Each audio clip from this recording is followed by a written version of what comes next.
aron lang pakyason. So, mga pangsaa din ha, wala ma-realize.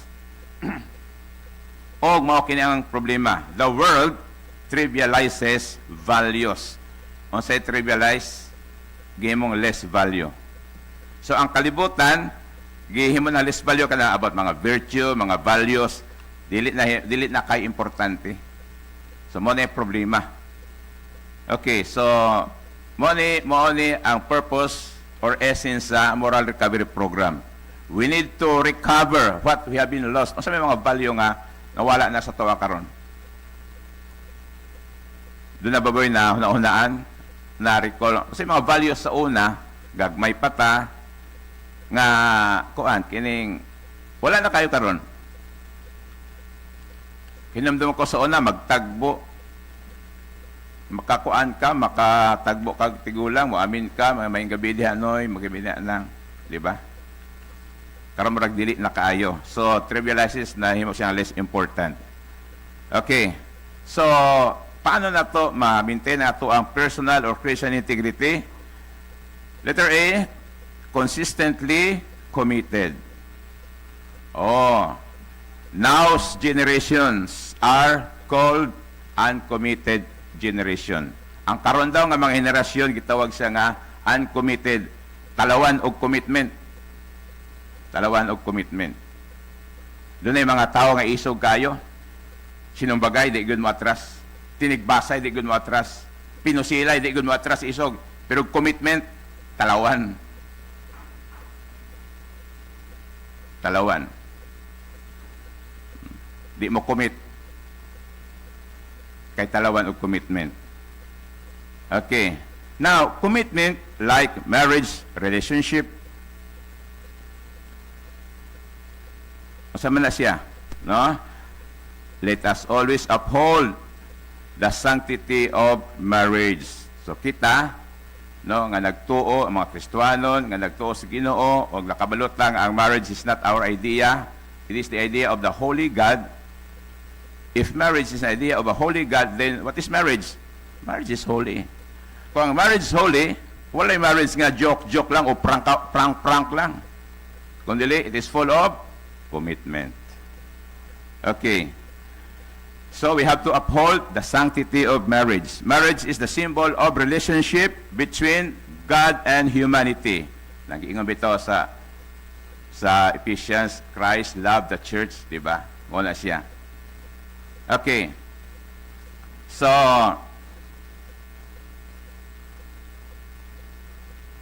daghan ang mga ginatawag nga doon ay problema sa ilang marriage relationship. Dili nagiging consistent. Doon ay uban nga ga-cheat sa ilang mga spouse. Pero, no, abi niya og walay nakabalo. Kabalo man di ay. Doon ay istorya, fictitious story rin niya. Kanang, it might be happen to you and me lang ba? Dili sa true to life. Doon ay isa ka ba na na-hospitalize? Na-hospitalize siya kay, ang friending si doktor, nakakaon og hilo. Medyo, grabe ang tama, sumura og apike. So, kay balo siya nga murag hapit na siya mamatay, yang gipatawag ang yang asawa. Dahi, kanang, doon ako i-confess ni mo, dahi. Sa man, dahi, sorry, dahi. Nangabit ko, dahi. Nako'y kabit, dahi. Iyan ang asawa. Oo. Kabalon ako. Iyon na pala, ha? Kabalon na ka? Oo, kabalon ako. Mabitong hiluan ta ka. The Bible says, your sin will find you out. Walay butang imughimo sa sikreto nga di mabulgar. Sooner or later, mapadayag yun na siya. So, daga kay mga anak karon no, gitawag ang mga cheaters. So, hinaot nga, kita magiging consistent sa toang marriage relationship. Ikaduha, consistently adhere to the Christendom. Okay, mo ni siya. What is Christendom, Nadia, no? Christendom means is the economic, political, social life of a nation as governed by gospel ethics. Mo nagtawag nga Christendom. Governed by gospel ethics. So let's stand strong so that our Christianity will not become a Christendom-less Christianity.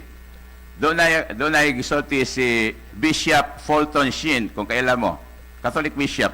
Ingon siya, Christendom is about to end. Or Christendom will soon fade away. Ang Christendom. Not Christianity, but Christendom. Maningon niya. Nan kung ang ato ang Christianity, wa na Christendom, then ang atong Christianity, sama siya sa shell nga way sulod. Tabhang. Sama siya sa posporo nga way sulod. Ba di pa sabot, kung wala na Christendom ang atong Christianity, ang atong pagsimba-simba kada Domingo, char-char lang. For the sake of religiosity lang, pero ang conduct wala na. Wala may tabo. Kaya ang Christendom maoy substance or essence sa Christianity. So ingon niya, unsa mang ebidensya? Unsa ebidensya nga ang Christendom nagkawala? Una, increase of number of abortion. America only 2 million babies aborted. O ang ikaduha nga ebidensya mo to, the decline of the sanctity of marriage. Mo ni ang gisulti. The decline of the sanctity of marriage. Daghan kaayo mga cheaters nga mga spouses. Mabababa naman o masawa man, daghan kaayo. So wala na sanctity of marriage. So Christendom is vanishing. It is like a vanishing race. Si Bishop Fulton nagsulti. And then, ang ikatulong ebidensya, the belief that God is dead. Yes. O sa may naitabo sa Los Angeles atong month of January. Di ba gilamoy sa kalayo? Pero usa gilamoy sa kalayo o sa may naitabo, di ba doon ay awarding ceremony lang gihimo? Si Glisser ang MC. Oh, God, creator of the universe, zero mention. Ha, ha, ha. There's no surprise with this godless town. Di ba yung gisulti? A week after, ang sinitabo. Man. Walay Diyos, ha? Lagi pakita. Gaya ko na Diyos. Huwag nahimo itong revival, no? Sa Los Angeles, nahimo revival. Kato, nag-alangan niya, doon na ba Diyos? Wala, doon na ba Diyos? Wala. Dito na problem nila, doon na gulay Diyos. Okay. So Christendom is about to end. Pero God is reminding us. No, let us stand strong as a Christian or kinsa ka man. I-maintain mo ang integrity as a Christian, personal integrity, kay para dili mawala ang Christendom sa atong Christianity. But Christ makita sa atong kinabuhi, no, sa matag adlaw. Okay. Ikaduha, I like this. Be consistently consistent. Be an ideal Christian or be an ideal person. It is not a pursuit of perfection. It is a challenge to stand up when we get knocked down in the fight. Wala may perfect sa tuwa. Pero when you are stumbled, get up. Struck down, fight back. Sin, repent, and sin no more. Wala gisulti, di ba? Dili ni pursuit nga maging sinless ta or perfect ta, no. Wala pa sabot, kay niaman ta sa fallen world, danlog kayong kalibutan, mga dagma ta. Natural na, pero bangon. Bangon. Ayaw pagpabilin sa imong pag-knockdown, kaya maihapan ka, 1, 2, atog 8, wala na. Di ba? Bangon yun. Na may uban nga, knockdown, di naman mo bangon. Niya na sa sala, kaya lami magukayong sala. Tuwa na sa sala, di naman mo bangon, kaya lamian na. Namingon po'y panultiyon nga, bahalag mamatay, basta ibabaw sa kamay. Di ba? ang gi-challenge katong gisulti ni Bishop Fulton, ingon niya, we are in this fallen world and all of us are fallen creation. Mo experience kita og dakang ani, pero at the moment you realize that you have sinned, get up. Ayaw pabilin din na. Bangon, bangon. O, padayon sa imong journey kauban sa Ginoo. Mo nag-expect sa Ginoo. Wa siya mag-expect nga di ka ma-stumble. Wa siya mag-expect nga di ka kasala. Pero yung gi-expect, bangon, bangon, padayon. Padayon. So, mo na ginapoint rin nga, let us be consistent sa ato ang ginatawag nga pagkinabuhi. Lastly, be determined. We may be tried, but we will be triumphant. Natural yun. No? Nga pagkatistingan ta, mga trials sa kinabuhi, apan, hinumdumi, magmadaogon ka kung partner ni mo ang Ginoo. Persecuted, yet rejoicing. We are determined to propagate Christian values and Christian virtues. So, kita, no, obligado ta. Atong i-propagate. Kasi propagate, atong i-multiply. No, ang ginatawag nga Christian values and Christian virtues. When people are becoming cheaters, then, ang sama na, ang imong kaugalingon, miingon, I will be honest in a way. No, miingon bito siya nga po, ng honesty, gamay na lang ang ga-practice, kita ka, wala may ga-practice og honesty. Kung sa isotin mo sa kaugalingon, I will be honest in a way. Bala ang uban dili sila. Okay. When I am disrespected, I would be respectful in a way. When I am insulted, I will be nice in a way. Jesus said, "Blessed are you when people insult you, persecute you, and falsely say all kinds of evil against you, because of me. Rejoice because great is your reward in heaven." So, be consistent. Na yung mga trials na nandiha, pasag nilang, be consistent sa ibang panaw sa Ginoo. Naman, great is your reward in heaven. Let us be consistent.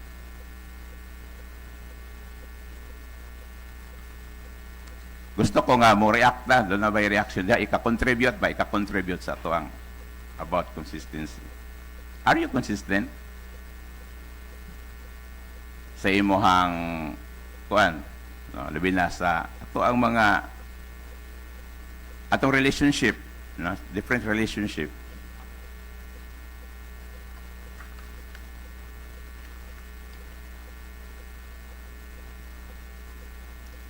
Sa kung giingon dili ni perfection apan nang sa imuhang kuan, sa imuhang determination daghang kag kabalintong diha, pero ang imong goal padayon jud ka. Balintong makasig lang, pero padayon gihapon. Dili man papaspasay apan palahutayay, di ba? Sama sa lumba sa bao og kuniho. No, nagsalig ang kuniho kay kusog siya mudagan.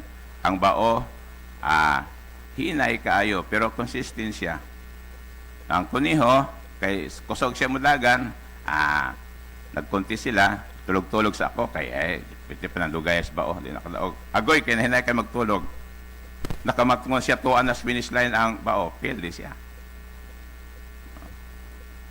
Siguro, no, kanang ginatawag nga too much familiarity, delikado na siya. Kanang familiar na bidak ka sa tanan. No, ikaw, bago pa kang trabaho, empleyado, murag imo mga lihok, murag ang kayo, pero adjusted ka na, familiar ka na, diha ang problema. Kay doon ay positive o negative na mitabo. Ano man?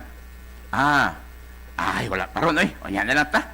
Familiar naman ka. Wala pa ron. O yan na lang ta. Ato dito. Muna negative. Ang positive, ako di ay out sa trabaho, alas 5. Uy, makatrabaho, makasilent ako. Kung sa akong himon sa balay. Kaya familiar kasi mong schedule. Pero yung, alas 5, gawas ko, Alas 7 na kumuuli, na ato sa ta, inom-inom sa dito sa gawas, kana mo ay problema.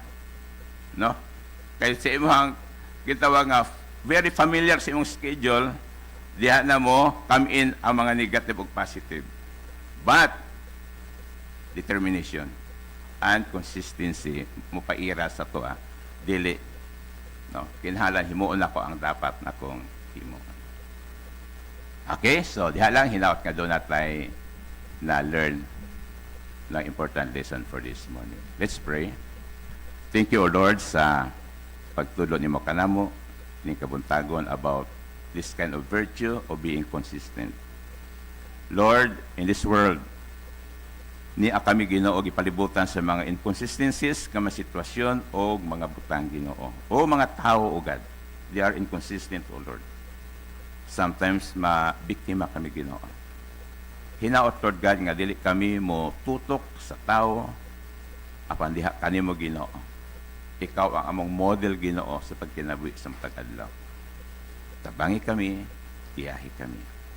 Lord, kami gaampo sa imuhang padayon nga pagpangalihok sa mga kaliwala. I-bless mo, Lord, ang session Ginoo sa imong mga servants karon, mga legislators. Silang pag-discuss Ginoo sa mga importante nga mga agenda Ginoo, mga resolutions. Hilot, Lord, nga imong kaalam langit noon mao mag-govern kanilang tanan. Ug i-bless usab, Lord, ang mga visitors kaniya karon nga ma-address po sa mga need nila. Continue to bless all of us, the whole LGO family, and all Ipilinos, O God. Continue to preserve us with your mighty hand, and continue to bless us with your abundant blessing. For your glory and honor, in the name of the Father, and of the Son, and of the Holy Spirit. Amen. Mayong buntag sa tanan.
Secretary to the Sangguniang Bayan, Ms. Estelita Iguia.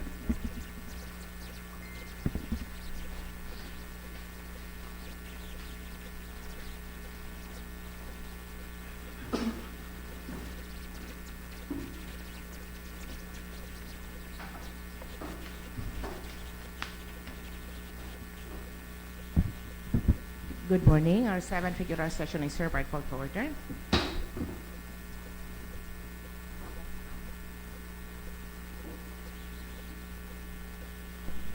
Mga kababayan, ang pambansang awit ng Pilipinas.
And we ask our secretary to call the roll, please. Hello.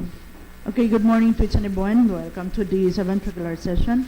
Present for today's regular session, Madam Chair. With you, the Honorable Vice Mayor Namel Oligario, Honorable Glenn Ayan Sabihon, Honorable Sharif Mazin Hasim, you have Honorable Dayan Catalunya, Honorable Eric Alibutdan, Honorable Janelle Bordner Andalahaw, Honorable Elias Dangpalan, Honorable Joel Ebol, we have Honorable Alberto Alcoriza Jr., Present. Honorable Trixemil Palalon, Honorable Roy Andy Olegario, and we have Honorable Alhapid Muhammad. So we have a quorum. There are 8, Madam Chair, and we are in quorum. Okay, let's go to the adoption of the order of business, Madam Mr. Floor Leader. Yes, Madam Chair. With that, I'd like to move for the adoption of the order of business for the day. And a second for the adoption. It's been seconded. Visitors hour. Okay, Madam Chair, for the visitors' hours, I think we have a few visitors here. One is, we have 3. They are all applicants for the PNP, Philippine National Police. Mr. Floor Leader, Madam Chair, before Yes. we proceed to our Okay. suspended.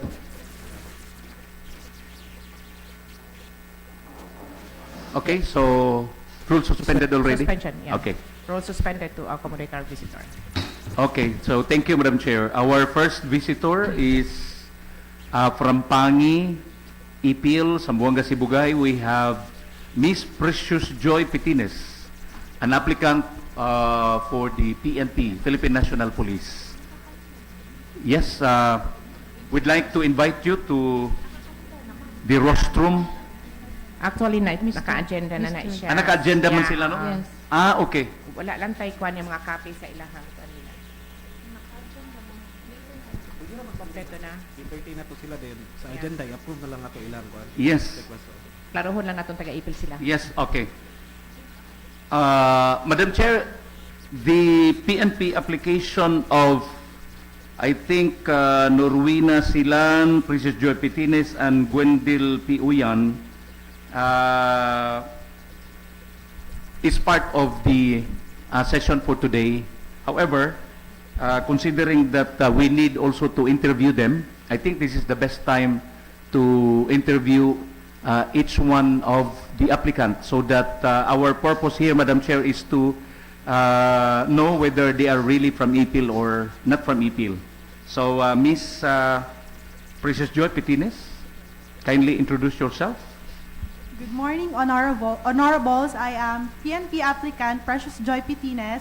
I live in Pangi, Ipil, Zamboanga, Sibugay, and I passed the board exam last August 2024. I passed the criminology's licensure examination last 2024 month. Okay. Ang may pangutan? Any other member of this August body who would want to ask question from our visitor? Are you, Madam Precious Joy, are you a registered voter of this municipality? Yes, sir. Okay. Some more questions? Wala na. Okay, next applicant siguro. Yeah. Thank you, ma'am, sir. And besides, gikuha naman po no, taga-Ipil man yun si from Pangi. Mga Pipines. Okay, The next. next applicant. Madam Chair, next visitor is Norwina Silan.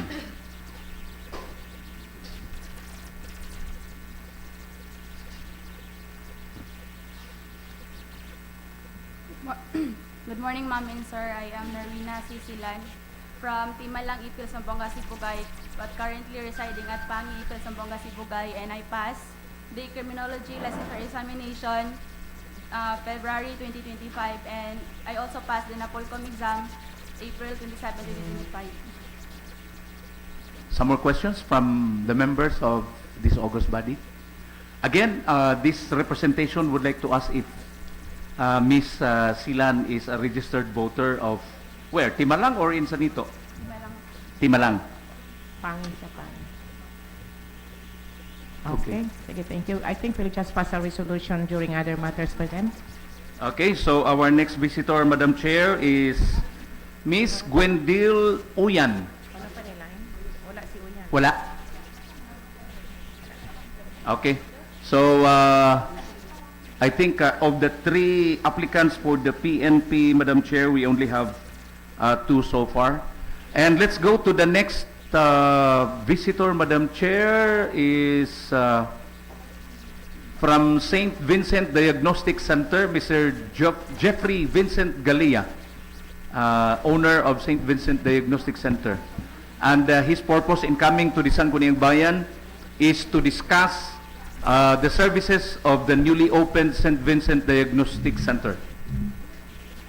Vice Mayor Anamel Oligario, good morning.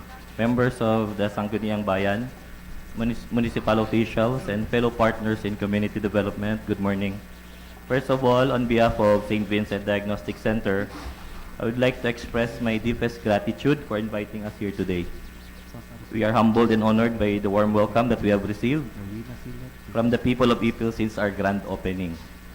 Our mission has always been clear: to make quality healthcare accessible, affordable, and closer to the people who need it most. We chose Ipil not only because of its growth and progress, but because we saw the need to provide a facility where residents no longer have to travel far to get essential diagnostic services. We understand that healthcare is not just a private matter, it is a community concern. We recognize some of the challenges in our municipality, such as limited access to timely diagnostics, the cost of travel for medical tests, and the need for stronger preventive healthcare programs. These are gaps we aim to help address.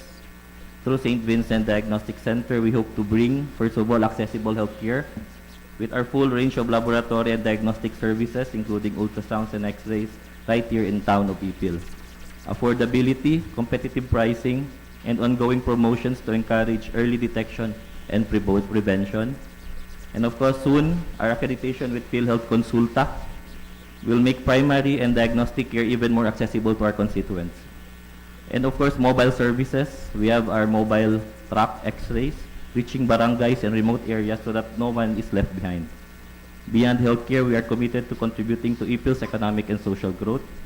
We have hired local staff and will continue to prioritize local talent. We source some of our operational needs from local suppliers.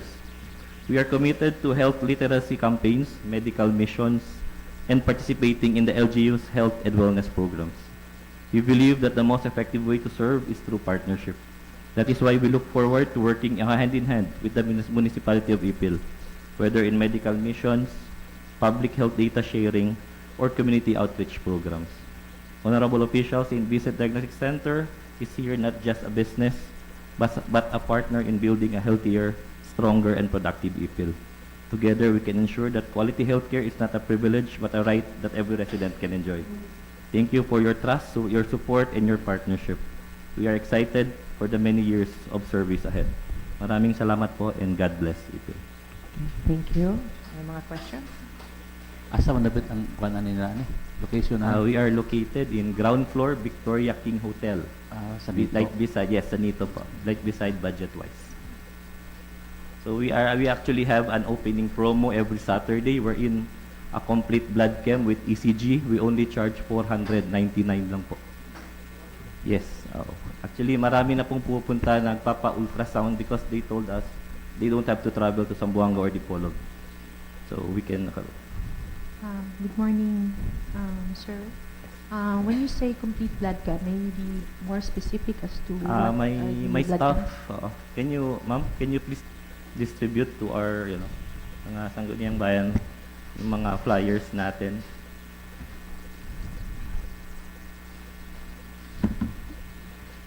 Yung 400 mo plus discount pa sa mga senior, wala na. Since it's already a promo, so wala na po siyang discount. Promo price na. Promo Yes. price na talaga. Opo, naka-promo. Kasi ECG pa lang po parang it's almost Yeah, there. yeah. Yeah. And with the, with the help of technology, we can let the May, doctors know, ECG, even if wala sila dito. Fasting blood sugar, no? Madam Chair. Madam Chair. Yes, yes. Okay. I'd like to ask Mr. Galea. From where are you, sir? Actually, I'm from Zamboanga City. We have our first branch, but St. Vincent is taken from the patron saint of Labason. That is where the Galeas come from. Okay. St. Vincent. Sir, Bisaya. Yes, oo. Of course, in behalf of the local government unit of Ipil, we are happy to cater investors like you coming into Ipil. And hopefully, there will be more investors to come to Ipil, Madam Chair. Actually, soon I'll be bringing along with me my doctors in Zamboanga. We have cardiologists. We have other specialists po na they are willing to go here to, to serve the people of Ipil. Yes. Okay. Do you have any proposal? Magmuwa dire sa LGU? Yes, we are very open po for the proposal, especially with the support of soon PhilHealth Consulta, wherein all PhilHealth members, pwede sila magka-avail ng free consultation po. As long as you are a PhilHealth holder, free po ang consultation. And if there are laboratories and medicines, these are also free. Yan po ang bagong program. They converted it from Consulta to Yakap. So we are undergoing, nasa yun na tayo, nasa yung papers natin are already with PhilHealth. So we are just awaiting for the, final, Okay. Okay, Yeah, we advise you, Mr. Galea, to present to us the proposal coming from your office. Sige po. Thank you, thank you. Thank you, thank you. Thank you. Okay, Madam Chair, I think based from your advice, I think the third applicant for the PNP is already here with us. Miss Gwendil Uyang is Mr. Diay.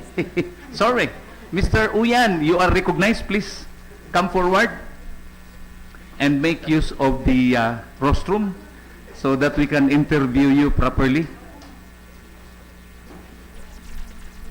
Gwendil. Murag ba yung magpapad? Anyway, Mr. Gwendil, members of this Sangguniang Bayan of Ipil and the Vice Mayor, of course, I think they are very much willing to ask you questions. Anybody? Introduce yourself. Good morning, ma'am, sir. I'm Gwendil Oyan from Barangay Sanito, Ipil, Zamboanga, Sibugay, and I'm graduate at Dr. Aurelio Mendoza Memorial Colleges last 2024, and I'm just luckily passed the board examination last February 2025 for criminologies. So, Mr. Uyan, you are from Sanito? Yes, sir. Okay. Are you a registered voter of one of the puruks of Barangay Sanito? Yes, sir. Purok, What purok? Purok Pines 2, ma'am. Purok Pines 2. silingan mo. Is the family name familiar to you, Of course. Madam Presiding Officer? Of course. All right. Sige. Isa mong papa, Kaon si Ailot, ma'am. Lot. si Ayot. Musta siya? Nakita pa siya? Dili na. Blurred no ka, ma'am. Kaya wala ka sa diabetic, ma'am. Si, familiar kayo na. Taga Sanito, gide. No Ano question siya sa about it. likod sa bulangan ni sila. Okay. Okay, thank you, Mr. Oyan. Okay. Thank you, Mr. Oyan. Thank you, sir. Thank you, ma'am. You may now take your seat. Ang- And, Ang resolution nila, ani Jong, i-claim na ay paano na lang nila. yeah. Later on, we will be passing a resolution for your application to the PNP, and we advise the three of you to just approach the Sangguniang Bayan Secretary perhaps a day after, or basta within this week. No? Just give us ample time to prepare the resolution, okay? Okay, let's acknowledge first the presence of Honorable Hasim. Good morning. Yes, Honorable Hasim is recognized. Madam Chair, I think we still have 3 more visitors. And the next visitor that we will be entertaining, Madam Chair, is our municipal assessor himself, Mr. Charlie Ilagan. His purpose in coming to the Sangguniang Bayan is to discuss some issues circling around the informal settlers at the premises or adjacent of Don Andres Wet Market. Mr. Charlie Ilagan, sir, good morning.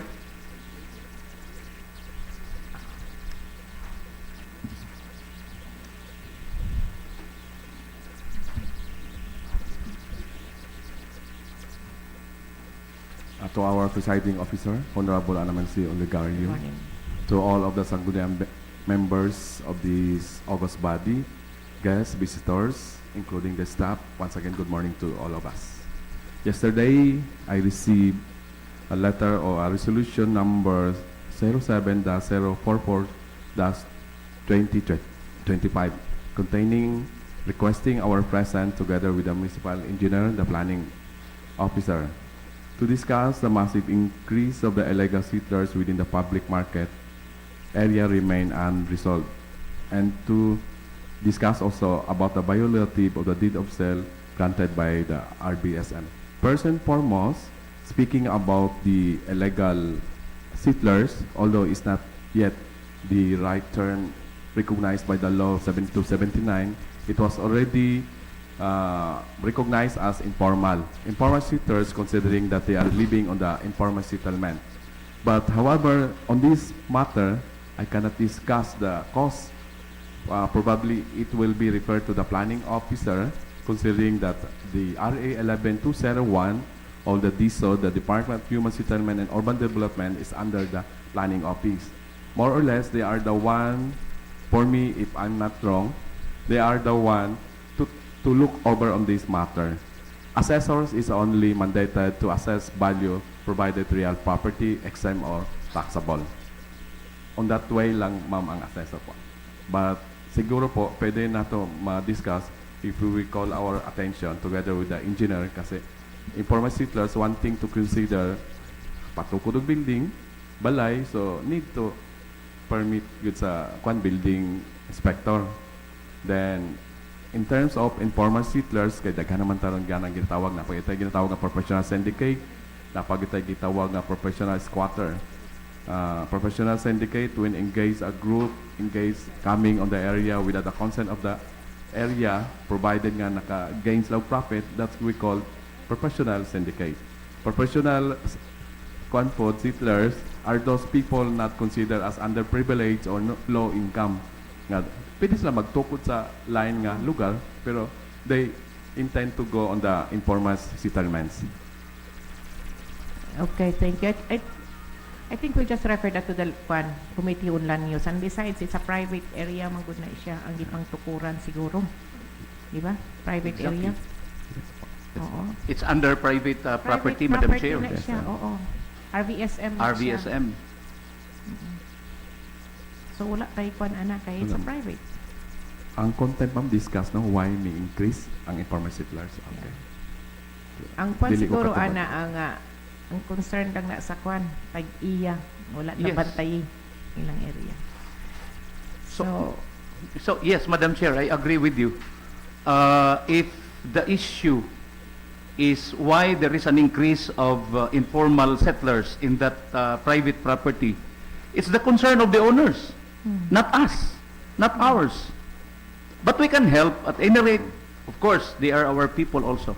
They can come to us and ask for assistance. And I think the assistance that we can give is, for example, if the informal settler in that private property will ask the local government unit for an engineering, what we call this, for example, if someone plans to build a structure, and of course he will surely come to us for the building permit. And of course, if it's under the private property and if it is not his own property, then the engineering department will not issue such building permit. So, maoram gini atong matabang. So we'll just refer this to the Committee on Land Use and call for a meeting kauban sa engineering. Anak na lang sa an MPDC. Anyway, Madam Chair, if what would be the pleasure of the Office of the Municipal Assessor as well as the Engineering Office, then we will abide. Okay. Okay, thank you, Mr. Thank you. Charlie. Thank you, Mr. Charlie Ilagan, Thank you po, sir. the handsome Municipal Assessor.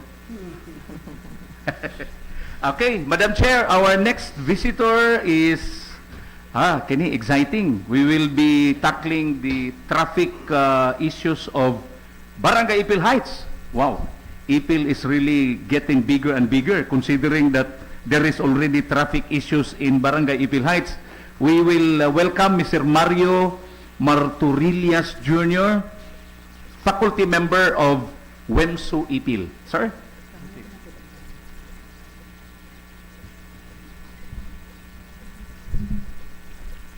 Good morning, Madam Chair, Good and morning. also the honorable members of Sangguniang Bayan. Okay, so this concern is all about the traffic sa Ipil Heights regarding sa starting from the Ipil Elementary School until WIMSU Ipil Campus.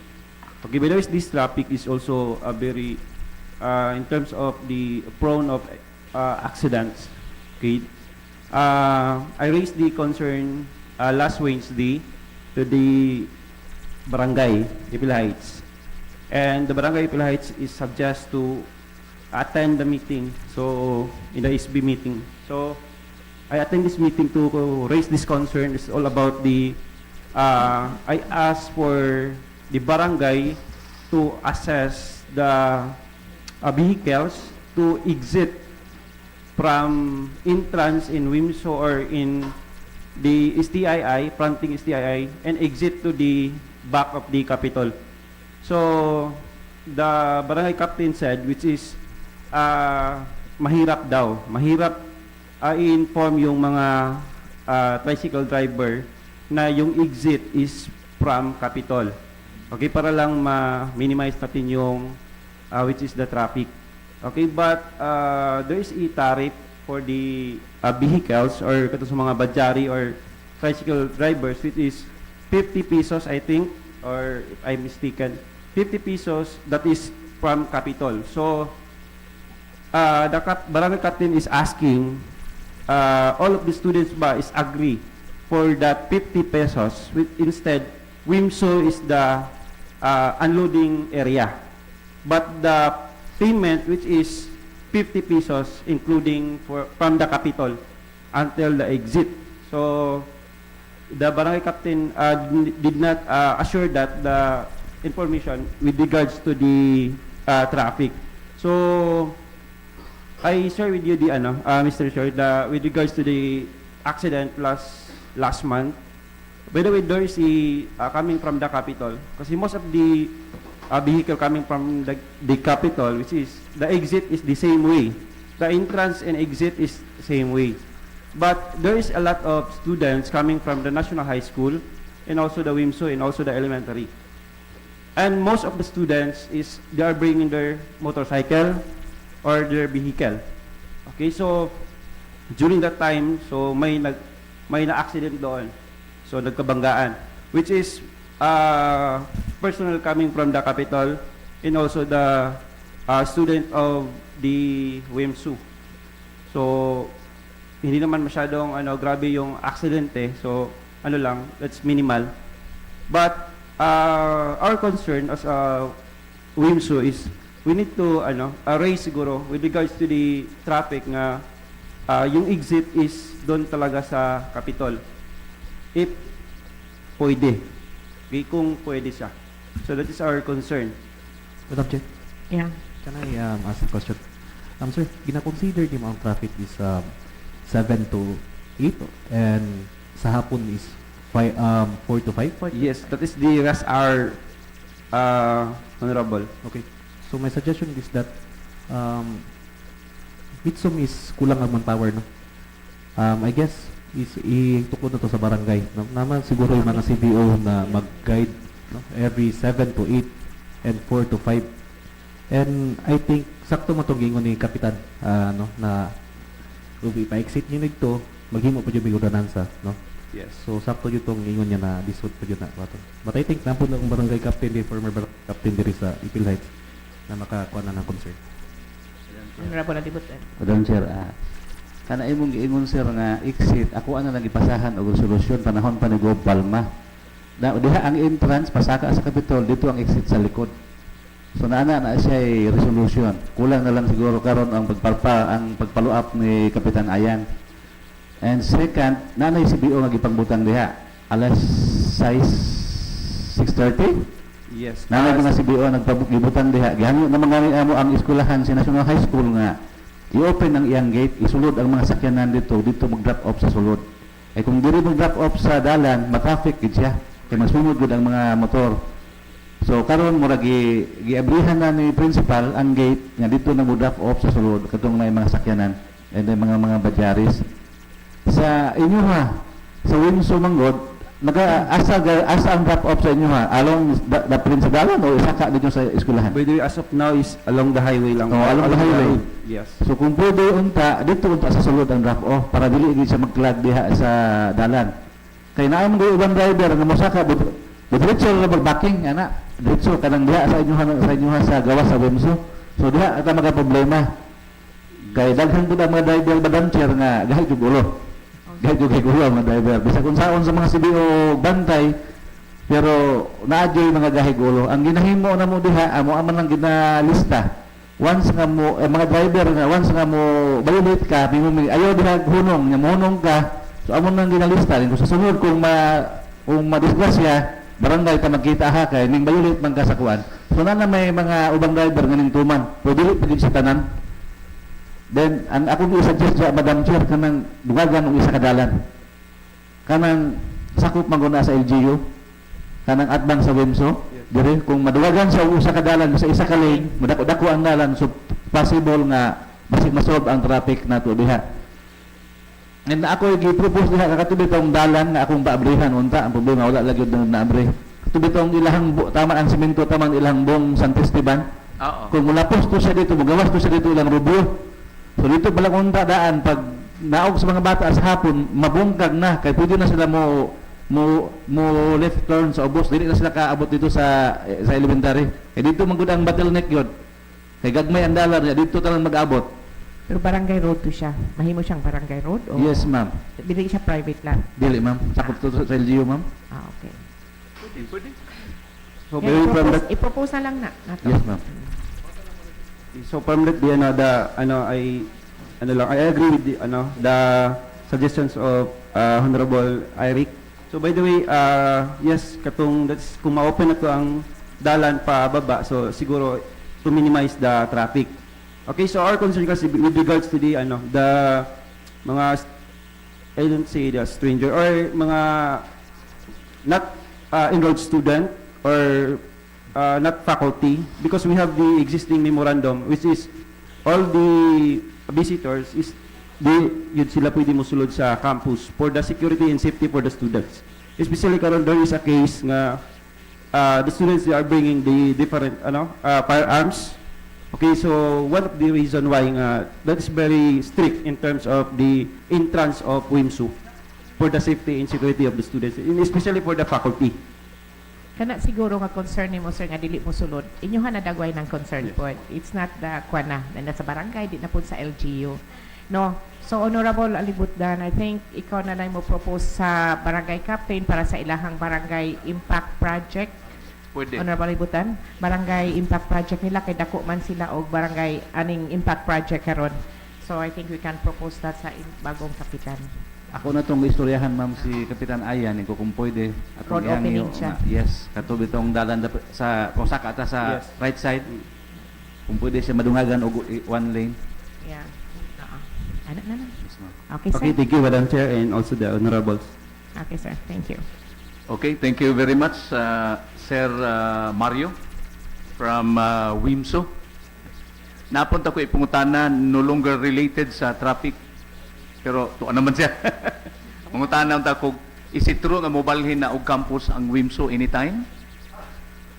Sa Logan. Kanang sa Ipil? Wala pa. Wala pa. Okay. Thank you. Okay, I think this is going to be our last, but of course not the least, visitor, Madam Chair. Former board member of the province of Zamboanga, Sibugay, the president of Sibugay Technical Institute Incorporated, STII, Ma'am Belia Javier. Her purpose of coming to this session is for the follow-up of the conversion application. Although it's in the order of business, Madam Chair, but according to Madam Belia, she just want to explain further, no? Naa naman gid siya, explain lang siya gamay. So, Madam Belia, please make use of the rostrum. Thank you, Madam Vice Mayor, Good morning. Honorable Anabel Olgario, the Majority Floor Leader, and the SB members, and the visitors and the staff. Maayong buntag. Good morning. I'm here for a request for the conversion of land partial, a parcel only, not the whole area. We have Annex 1 is the Upper Pangi, Annex 2 is the Sanito, and the main building is the STII main. We have almost 15 hectares for the farm, the Annex 1. We are requesting for land parcel conversion of agricultural land to educational conversion, no? Like we have for the research and development areas for the BS Agriculture and BS Hotel and Management. We like to request, this is the first step that we have to convert in the DAR, no? For the SB resolution for the approval of the conversion of parcel land only. Almost only 2,000 square meter. Parcel only for the lot of 4354 A, B, C up to F, no? F is the land.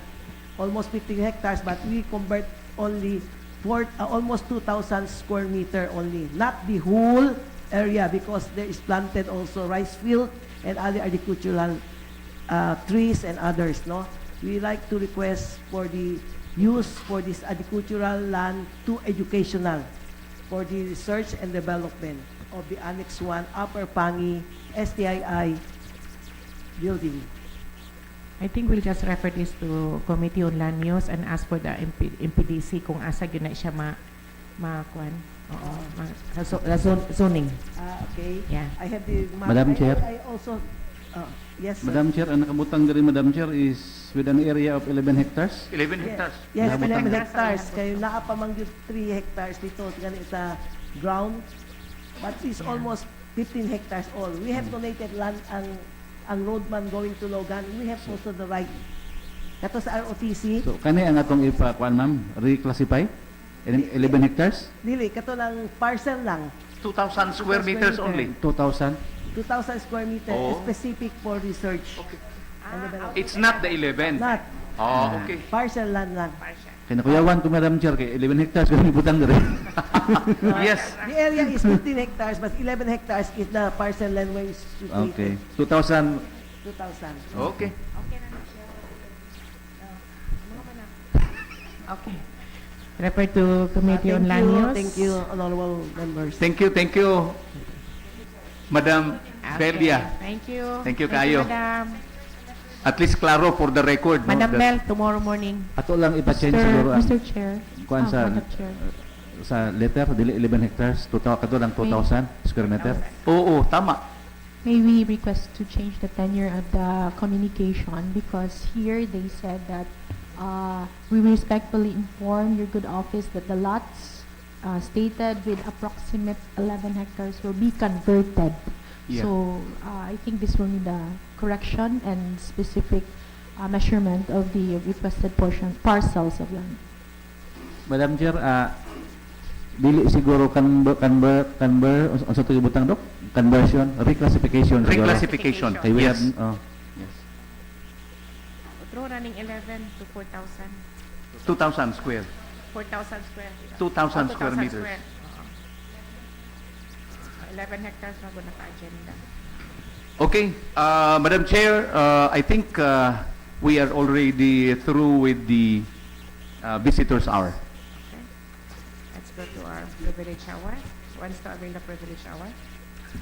Honorable Alibutgan, Honorable Sabihon, Honorable Hasim, Honorable Tangpadan. Wala. Okay, let's go to back to order ka. Reading and approval of the minutes of the previous session.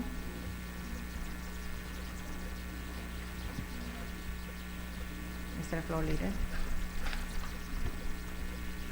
Madam Secretary? If there's any correction, just ask our secretary. For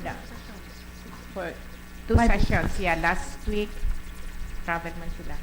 For the two 5 and sessions, 6. okay. Reference of business.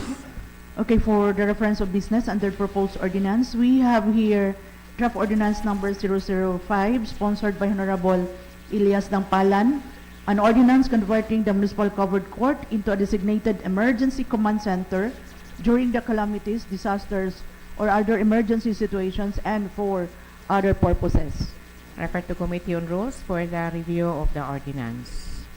Item B, ordinance from Barangay for review. We have here the Barangay Revenue Code of Barangay Suclema. Appropriation. Barangay Revenue Code? So this Barangay Lower Ipil this will be referred to the Committee on Rules, Madam Chair. Dili, kaya pagkaning unlock ka ba? No, diri ko nagtuan sa screen mo. Sa screen ko nagtanaw. Okay. So as with item B, that is the barangay ordinance of Barangay Suclema also. Nasa screen ko gatanaw. Sa screen. Rules, yeah. Okay. So item B3, I am reading through the screen sa atong ko. Okay. Barangay Resolution number 05, series of 2025. Resolution requesting the Sangguniang Bayan of Ipil to appropriate the amount of 1 million for the construction of a multi-purpose building bench grandstand type at Barangay Tumitum. Committee on Appropriations, Madam Chair. Appropriation. Okay. Item B4, Barangay Resolution number 15, series of 2025 of Barangay Taway. A resolution requesting the DBM Secretary through the SB for funding assistance in the amount of 34,800,000 for the road construction and concreting of Purok Young Dreamers to Barangay Suclema boundary. What they needed is an endorsement. Madam Chair, Yes. I move for a resolution endorsing the SB resolution number Barangay Resolution. Barangay Resolution number B15 2025, a resolution earnestly requesting Honorable Amina Apangandaman, Secretary of the Department of Budget and Management through the Sangguniang Bayan of Ipil, Zamboanga Sibugay, for funding assistance in the amount of 34,800,000 pesos for the road construction or concreting at Purok Young Dreamers, Taway, Ipil, Zamboanga, Sibugay from barangay to barangay Suklema boundaries. I so move, Madam Chair. Is there a second? I suggest, Seconded. Madam Chair, that this will be unanimously seconded.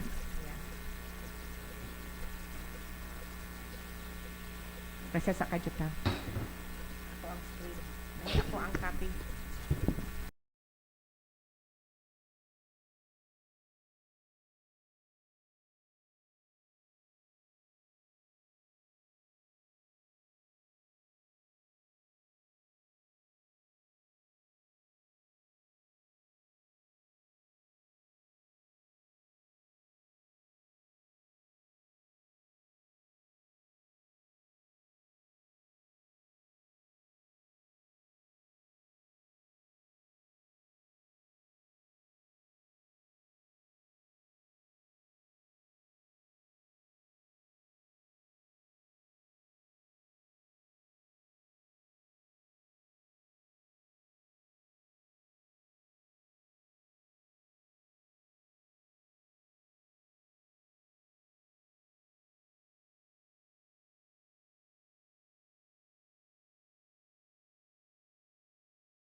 Nani Saro ni?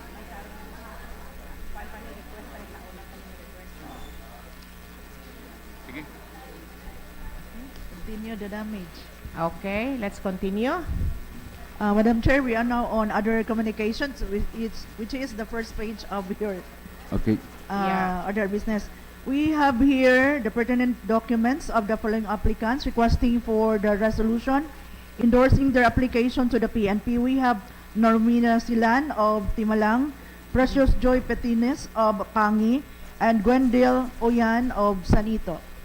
Okay, during other matters for the resolution. Madam Chair, Pwede man. Pwede ba this time? Pasahan na lang karon. Pwede, Ah, pwede sige, this okay. time, Madam Chair. Suspension of the rules lang. Rules Madam Chair, suspended. I move for a resolution endorsing the following personnel. Ms. Norwina Silan, resident of Barangay Timalang, Precious Joy Pitinis, at Pangi, Gwen Lipi Uyan, a resident and registered voter of Sanito. I move for the approval.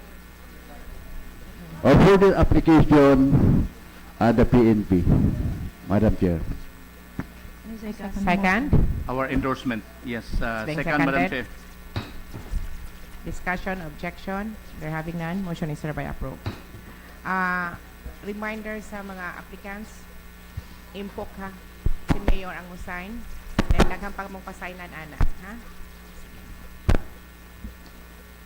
Okay, next item B, we have here the SK annual budget for CY 2025 of Barangay Lower Ipil Heights. Committee on Appropriation.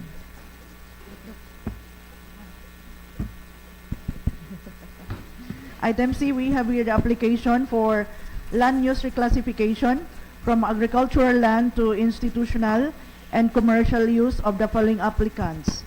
We have Eufemio Javier, located at Pangi, Eric Cabarrios, located at Doña Josefa, and Nelda Benson, located at Gituan.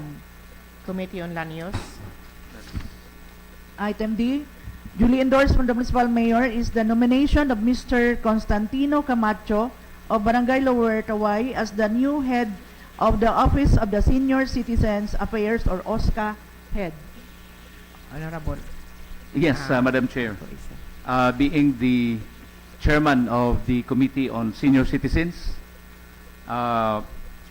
considering that the Municipal Mayor, Honorable Ramses Troy Oligario, has already formally endorsed the nomination of Mr. Constantino T. Camacho from Barangay Lower Taway to become our new head of the Office of the Senior Citizen Affairs or the OSCA. So with that, Madam Chair, as chairman of the Committee on Senior Citizens, I would like to move for the approval and the adoption of this nomination coming from the Office of the Municipal Mayor, citing Mr. Constantino Camacho from Barangay Lower Taway as the new head of the Office of the Senior Citizens Affairs. Madam Chair. Second, Your Honor. Being seconded. Discussion, objection. There having none, motion is hereby approved. Thank you, Madam Chair. Item Item E. Madam Chair, our congratulations to Mr. Camacho as the new OSCA of the Municipality of Ipil. Talagang senior ka na, kuya. Okay, letter E. Okay, item E, duly endorsed from the Mayor is Resolution number 027, Series of 2025, Barangay Magdaop. A resolution requesting the Honorable Mayor Ramses Troy Oligario to allocate funds for the agri-fishery tourism road concreting from National Highway connecting to Purok, Katipunan, Magdaop. Committee on Agriculture, Infra, and Uproad, and it's a joint committee. And kung unsa may recommendation ni Mayor and sa committee report and back to the Mayor. Letter F. Letter F, duly endorsed from the Mayor again, the foreshore list application of Mr. Sharif Mazmir Hasim, situated at Barangay Buluan with an area of 14,731 square meters, more or less identified as foreshore land. Committee on Environment. Letter G. Item G. For sure, Lisman. Environment.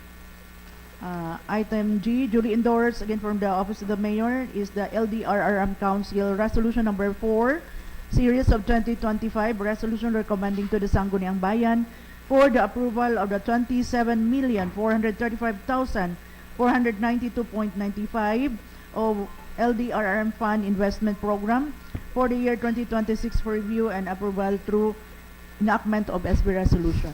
Committee on Appropriation and LRRM Committee.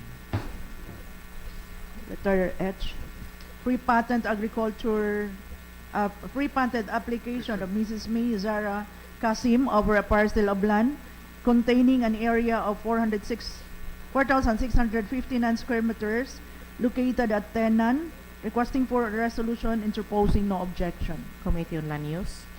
Item I, duly endorsed from the Office of the Mayor is a copy of the MOA to be entered into by and between LGU Ipil and Zamboanga Sibugay Polytechnic Institute for the on-the-job training of the civil engineering technology students to be deployed in the Municipal Engineering's office and motor pool for a period of 240 hours. 2, we have the RARE Incorporated for the implementation of the Fish Forever program to be implemented in the municipality. 3, we have National Nutrition Council for the implementation of the Tutok Kainan Dietary Supplementary Program to be implemented in this municipality. And 4, Barangay Ipil Heights, represented by Ian Christopher Albridge, Barangay Captain for the implementation of the Barangay Impact Project to be implemented in the said barangay. Committee on Rules, review sa MOA. Item J, duly endorsed again from the Office of the Mayor is the contract of list of Smart Communication Incorporated and Globe Telecom Incorporated at the LGU-owned lot at Barangay Ipil Heights for a period of 10 years covering 2025 to 2035. Committee on Rules and Committee on Communication. Item K, duly endorsed from the Mayor's Office again are the following MDC resolutions. MDC Resolution Number 2, Series of 2025.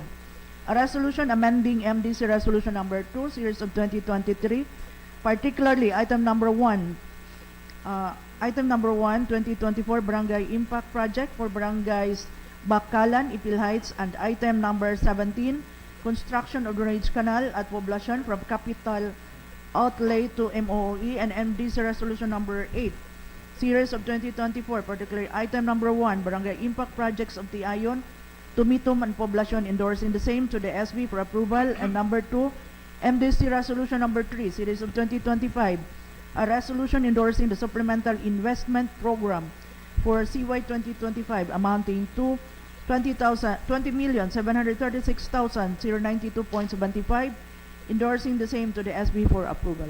Committee na APRO. Madam Chair, I think we agreed already sa atong supplemental, but kaning SI dili na to ma-approve ang atong supplemental if dili na to ma-approve ang atong SIP karon. Sa Committee of the Whole ta. Yes, so is a resolution at Madam Chair, so no need sa Committee of the Whole. Yeah. So Madam Chair, I would like to pass a resolution endorsing the supplemental investment program of for calendar year 2025 for amounting to 20,736,092 pesos, endorsing to the same to the SB approve. I move, Mr. Chair. Madam Chair. Second, Your Honor. It's being seconded.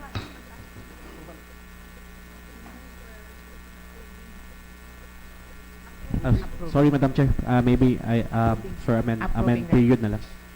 So, Madam Chair, I would like to pass a resolution for approving of the supplemental investment program for the calendar year 2025 for amounting of 20,736,092 pesos. So, I Is there a move, second? Madam Chair. Second. It's being seconded. Discussion. Objection. Having none, motion is required.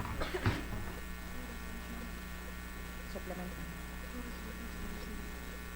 Okay. Madam Chair, I would like to pass a resolution so amending the MDC Resolution Number 2 Series of 2023, particularly na Item Number 1 of 2024 Barangay Impact Project for the Barangay Bakalan, Ipil Heights, and Item Number 17, Construction of Drainage Canal on Poblacion from Capital Outlay of to MOOE, and MDC Resolution Number 8 Series of 2024, particularly Item Number 1 Barangay Infra Project of the Ayon to Bitong Poblacion, endorsing the same. So I so move, Madam Chair. Second, Your Honor. It's being seconded. Discussion. Objection. Having none, motion is required. Item Thank you, Madam L. Chair. Item L, we have here the supplemental budget number 3 for CY 2025 of the General Fund amount of 18,898,982.49 and MIDO 1,837,110.26, requesting for appropriate action and approval through enactment of resolution and appropriation ordinance. So, Madam Chair. Committee of the Whole, yeah. So, Madam Yes, Chair. no.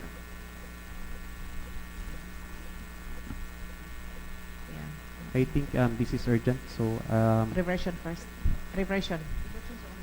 Reversion before ta sa committee of the whole. ako, maybe recess for 2 Yeah. minutes, Madam Chair. Yeah, okay.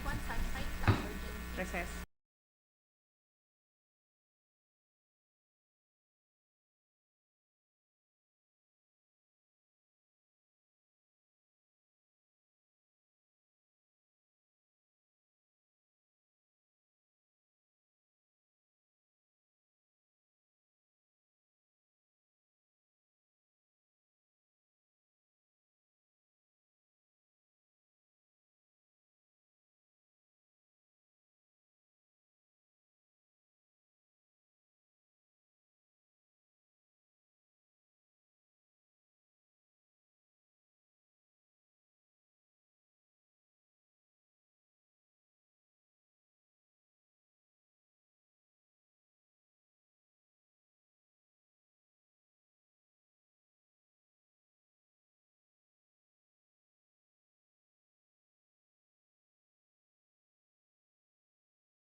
Acknowledge the presence of Honorable Palanon. So, Madam Chair, I would like to pass a resolution reversion of a continuing appropriation of a reversion of current appropriation of 18,898,982 pesos, Madam Chair. Is there any second, Honorable Hasim? Second. Discussion? Objection? Having none, motion is hereby approved. So, Madam Chair, I think this is urgent for the supplemental budget for the wages of our GO. So, I would like to move for urgency of this matter, Madam Chair. Is there any second, Honorable Second, Madam Chair. Hasim? Second. So, Madam Chair, I would like to pass an ordinance for approving of supplemental budget number 3 of calendar year 2025 to 2026, Madam Chair. Authorize. Supplemental. Recess for 2 minutes, Madam Chair. Sorry. Recess.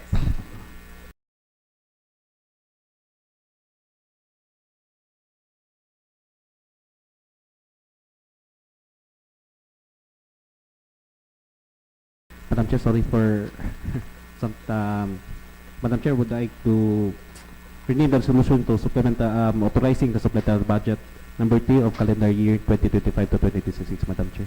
Any second? Second. Second. Madam Secretary, please read the Discussion, first reading. objection? Having none, motion is hereby approved. Madam Secretary, please read the first reading. Wala pa rin. So, Lagi ka na ba? Madam Chair, I would like to convene this body into the committee of the whole, Madam Chair. Sorry. Second? It's been seconded. Okay. So we now in the discussion Period.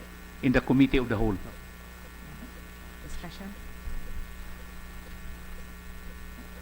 Objection? Well, Madam Chair, we already have initially discussed Discussed, everything yeah. during our caucus before the start of the session. So I think everything has been in place, put in place already. So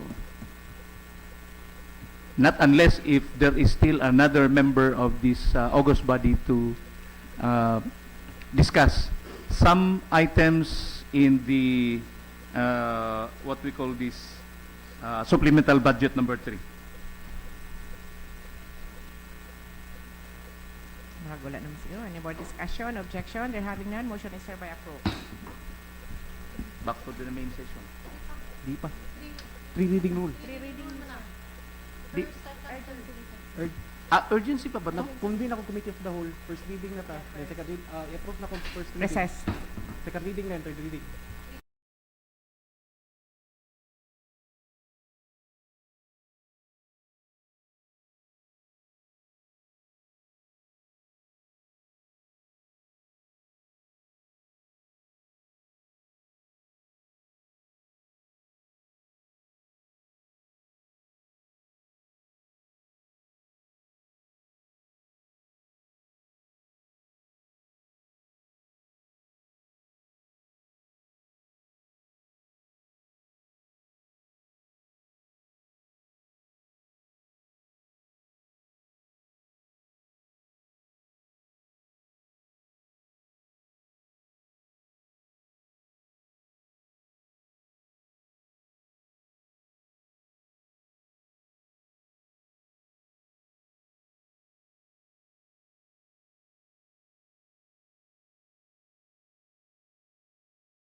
Madam Chair, I would like to move approval of the first.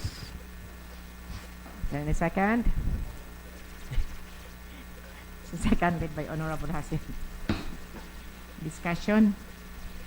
Objection? There having none. Motion is hereby approved. Madam Chair, I would like to move for the approval of the second reading, Madam Chair. Second? Second. Seconded by Honorable Hasim. Discussion? Objection?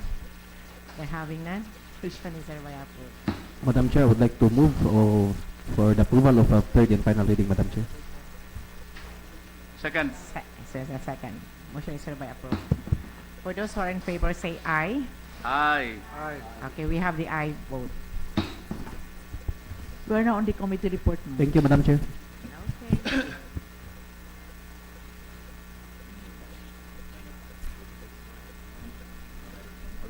Committee report.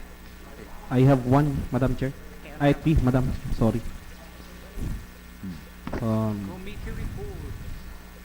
Madam Chair, from Committee on Appropriation and Finance, referral of tax. Excuse me. Okay. Can I relinquish my chair? Wala limot na.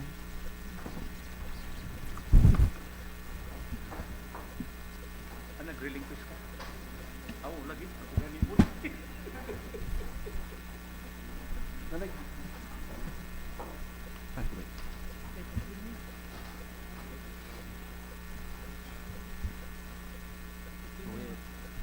Back order. Continue on your one. Di, back order. Back order. Mr. Chair, I have three committee report. Committee report number 51 of referral of tax ordinance revenue code of Barangay Tumitong, but the committee report appropriation is reviewing proposed tax ordinance review revenue code of Barangay Tumitong, recommends of the referral of committee rules and ordinance for further examination. Background: the revenue code involves significant changes of national tax systems and fiscal policies, while the Committee on Appropriation has reviewed that the financial implication further for the procedural and regulatory aspects are necessary. Recommendation, Mr. Chair, the Committee of Appropriation recommends that the tax ordinance revenue code of Barangay Tumitong be further referred to the Committee on Rules and Ordinance for the to review and determination of further action, Mr. Chair.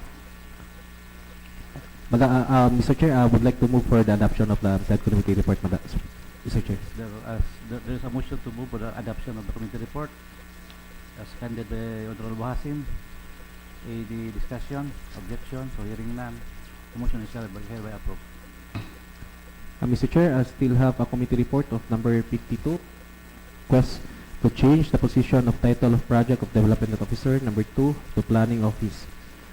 Findings and recommendation: the request of Engineer Ninfa, Diputado of MPDC, for the change of the position Project Development Officer 2 to the Planning Officer 2 was referred to the Human Resource Head Office, while Ms. Arzani Solis to verify if such a request is consistent with the law, particularly on the qualification standards set by the Civil Service Commission. For information officially given, based on the qualification standard, Project Development Officer 2, salary grade 15, of Planning Officer 2, salary grade 15 have been same qualification in terms of the following: education, bachelor's degree relevant to the job, level 2, experience 1 year of relevant experience, 4 hours of relevant training, eligibility of career service professional. She has also cited the provision of RA 7160, Section 325, no changes in designation of the nomenclature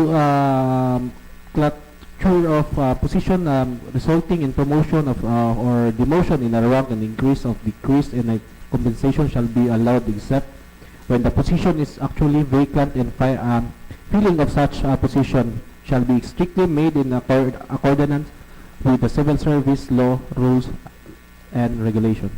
Therefore, findings and merit of the said request is being consistent with CSC rules and regulation, and the relevant laws and committee hereby recommends the approval of the Plantinia ordinance concerning this is matter for be formulated and adopted. move for the adoption of the committee report, Mr. Chair. Yes, there is a motion for the adoption. Seconded by Councilor Palalon. Any objection? Discussion. So hearing none, motion is hereby approved. Committee report number 53, Mr. Chair, annual budget calendar year 2025 of Barangay Lower Ipil Heights for 4,145,792 pesos. The Committee on Appropriation, to which was referred to the annual budget of calendar year 2025 of Barangay Lower Ipil Heights of this municipality for review and evaluation and approval. The said annual budget calendar year 2025 has been referred to the LFC through the Municipal Budget Officer for the technical review and preliminary review, which review it is hereby declared operative and it's entirely effective upon its approval, subject to these posting requirements under Section 59 of RA 7160 and further subject to the conditions cited in the Local Finance Committee review. The implementation of the budget of the LGU must ascertain adherence to the fundamental principles enumerated in Section 305 of the Code. It is understood that the review actions does not authorize any item of the appropriation that is prohibited by the inconsistent with the provisions of law.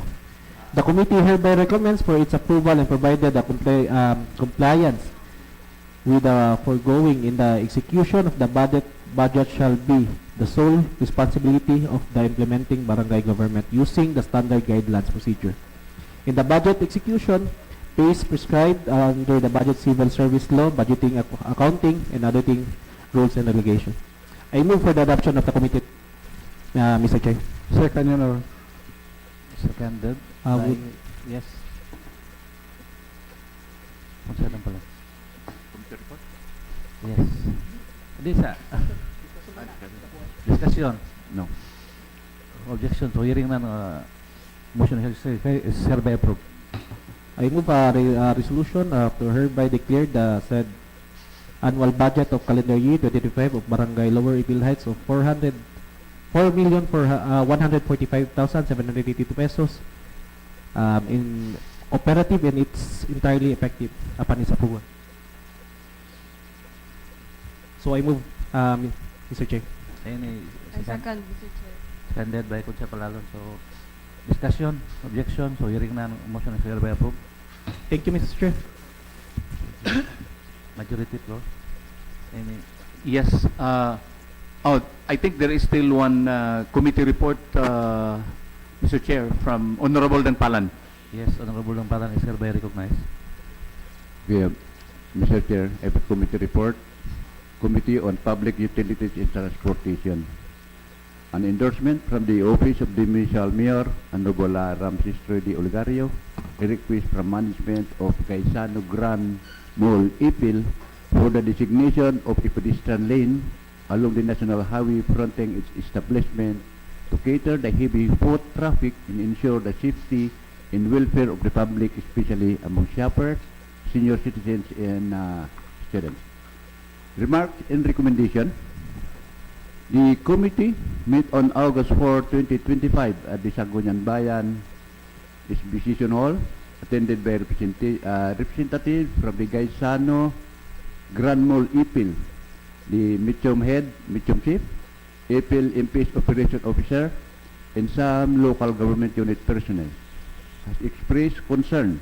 The requesting party stated that the pedestrian lane was implemented by the Department of Public Works and Highway at the specified location.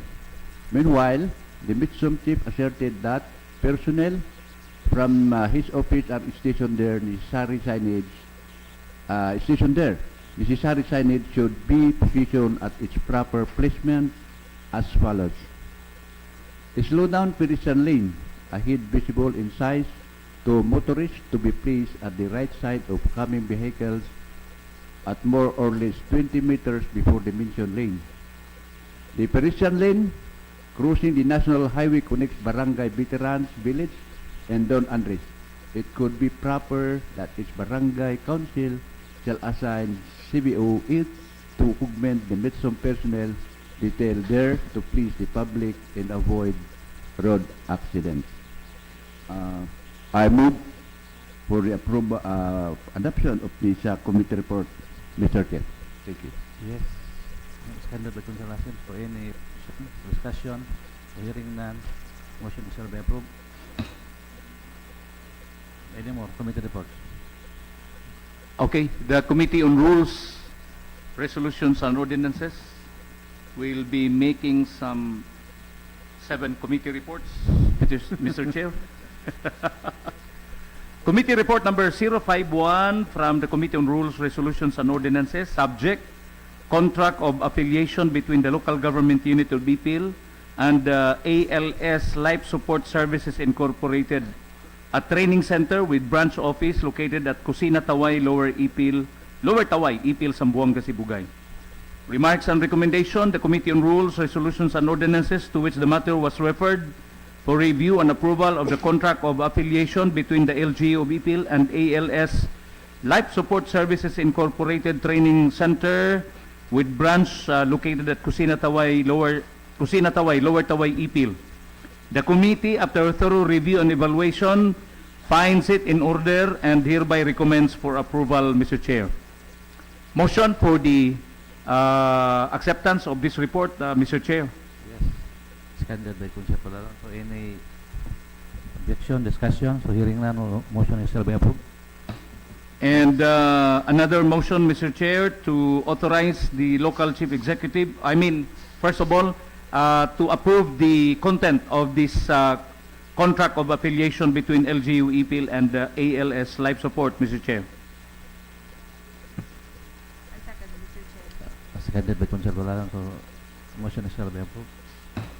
Finally, Mr. Chair, a resolution giving authority to our local chief executive, Honorable Ramses Troy Oligario, to enter into contract between, of course, representing the local government unit of Ipil and ALS Life Support Services, with ALS Life Support Services Incorporated Training Center, Mr. Chair.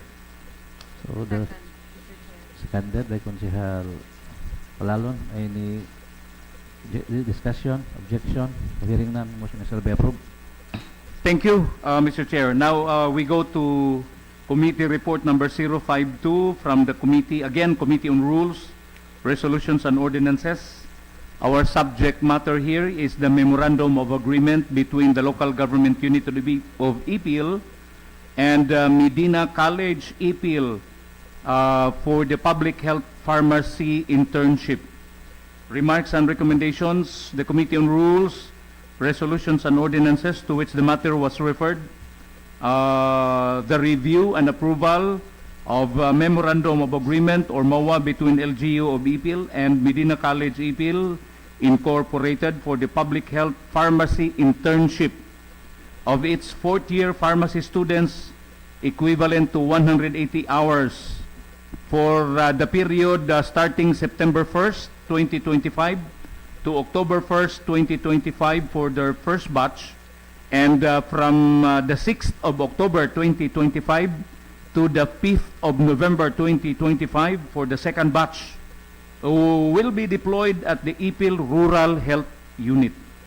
The committee, after a thorough review and evaluation, of course, find it in order, and of course, this is very helpful for the local government unit of Ipil, considering the many transactions at the Rural Health Unit. Hereby, the committee hereby recommends for its approval, Mr. Chair. I move for the adoption of this report, Mr. Chair. Seconded by Councilor Palaron. So any discussion, objections, or hearing none, motion shall be approved. Thank you, Mr. Chair.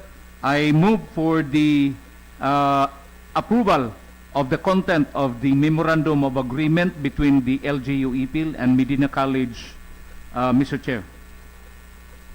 Seconded by Councilor Palaron. So discussion, objections, or hearing none, motion shall be approved. Finally, a motion giving the local chief executive, Honorable Ramses Troy Oligario, to enter into memorandum of agreement with Medina College, Ipil, Mr. Chair. Seconded by Councilor Palaron. So any discussion, objection, so hearing none, motion shall be approved. Thank you, Mr. Chair. Now let's go to committee report number 053 Again, from the Committee on Rules, Resolutions and Ordinances, subject Memorandum of Agreement or MOA for salary loan facility between Tagum Cooperative and LGU of Ipil. Remarks and recommendations, the Committee on Rules, Resolutions and Ordinances to which the matter was referred, the review and approval of the Memorandum of Agreement for salary loan facility between LGU Ipil and Tagum Cooperative. The committee, after thorough review and evaluation, find it's in order, and of course, the financial facility that is available for all the employees of the local government unit of Ipil is in order and hereby recommends for its approval. I move for the adoption of this report, Mr. Chair. I second, Mr. Chair. Thank you, Mr. Chair. I also move for the approval of the content of the Memorandum of Agreement for the salary loan facility between Tagum Cooperative and LGU Ipil, Mr. Chair. Second, Mr. Seconded by Chair. Council Palalon. So any discussion, objection? So hearing none, motion is be approved.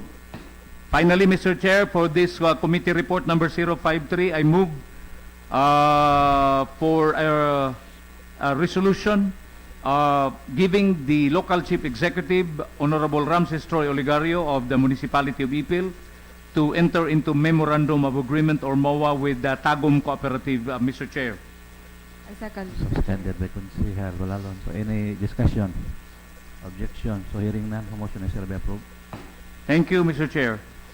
Now let's go to committee report number 054 from the Committee on Rules, Resolutions and Ordinances. Subject matter here is the Memorandum of Agreement between the Zamboanga City Medical Center, ZCMC, and LGU of Ipil on regional telemedicine program. Remarks and recommendations. Again, the Committee on Rules, Resolutions and Ordinances to which the matter was referred for the review and approval of the Memorandum of Agreement between LGU Ipil and the Regional Telemedicine Program of Zamboanga City Medical Center or ZCMC. The committee, after thorough review and evaluation, finds everything in order. And of course, this agreement between LGU Ipil and the Zamboanga City Medical Center is very helpful to our health programs in the municipality of Ipil. So therefore, the committee recommends for its approval, Mr. Chair. So I move for the adoption of this report, Mr. Chair. I second, Mr. Chair. Seconded by Council Palalon. Any discussion, objection? So hearing none, motion is be approved. Motion for the approval of the content of the Memorandum of Agreement between Zamboanga City Medical Center and LGU Ipil, Mr. Chair. I second, Mr. Chair. Seconded by Council Palalon. Any discussion, objection? So hearing none, motion is be approved. Thank you. And finally, for this committee report number 054, I move for a resolution giving authority to the local chief executive, Honorable Ramses Troy Oligario, to enter into memorandum of agreement with the Zamboanga City Medical Center, Mr. Chair, for this regional telemedicine program. I second, Mr. Chair. Seconded by Council Palalon. Discussion, objection? So hearing none, motion is be approved. Thank you, Mr. Chair. That's all for the committee report number 053. And now I go to committee report number 054 dito. 055. Nalibog na ko. Okay, Committee on Rules and Resolutions and Ordinances. Subject here, the Barangay Revenue Code of Barangay Tumitom, Ipil, Zamboanga, Sibugay for 2025. Remarks and recommendations. The Committee on Rules, Resolutions and Ordinances to which the matter was referred, the Barangay Revenue Code of Barangay Tumitom in the municipality of Ipil, submits this report, Mr. Chair, to ensure that said legislations passed by the barangay are within the powers to discharge under the local government code and other existing laws of the Philippines. The committee conducted a committee hearing, and after a thorough review and discussions, the committee has the following observations. Number one, the committee recommends for the creation of an item to be called as Article F. This is in between Article E and Article G. Exclusive for the barangay covered court rentals. that is already in the code right after Article E. The market fees, but not properly marked. Malibog man gud ta kay wa may markings dito, but it's very understandable nga katunga portion is going to be for the rentals, no, of the covered court. So it's going to be entitled as Article F. Moreover, the committee also suggests that the fees being earmarked for this purpose will be lowered a little bit, Mr. Chairman, especially for the young people who will be using the facility. Medyo taas ra gyud kaayo. 800 pesos per day, medyo taas kaayo. So we recommend that it will be lowered a little bit. Number 2, the committee, after review, also recommends the lowering down of some fees found in Article K on the other services, particularly on number 1, printing at 5 pesos per page can be considered as excessive already, Mr. Chair, for the constituents of the barangay. Printing lang, 1 page is 5 pesos, dako kayo. Okay? If you go to private printers, naaraman siguro na sa mga 1 peso per page, o 1 peso or 2 pesos.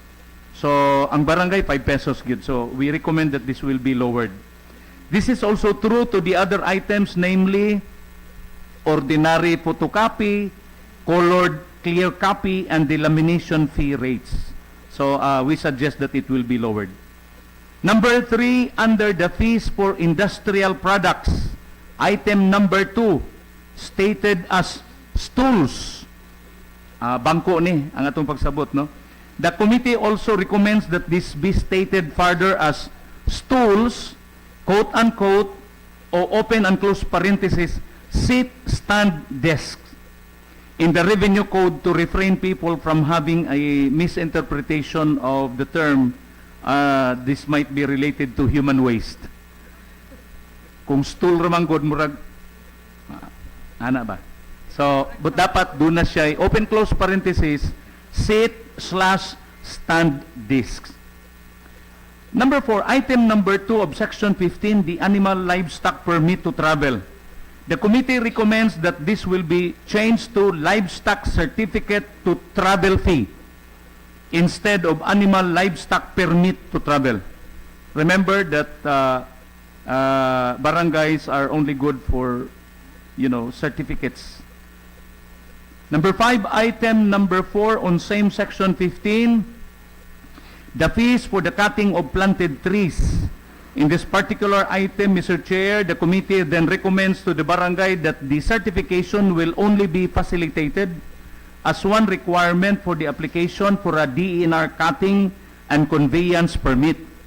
Therefore, item number 4 will be read as cutting of planted trees certification, and the open close parenthesis shall be included for DENR cutting and conveyance permit on a per tree basis.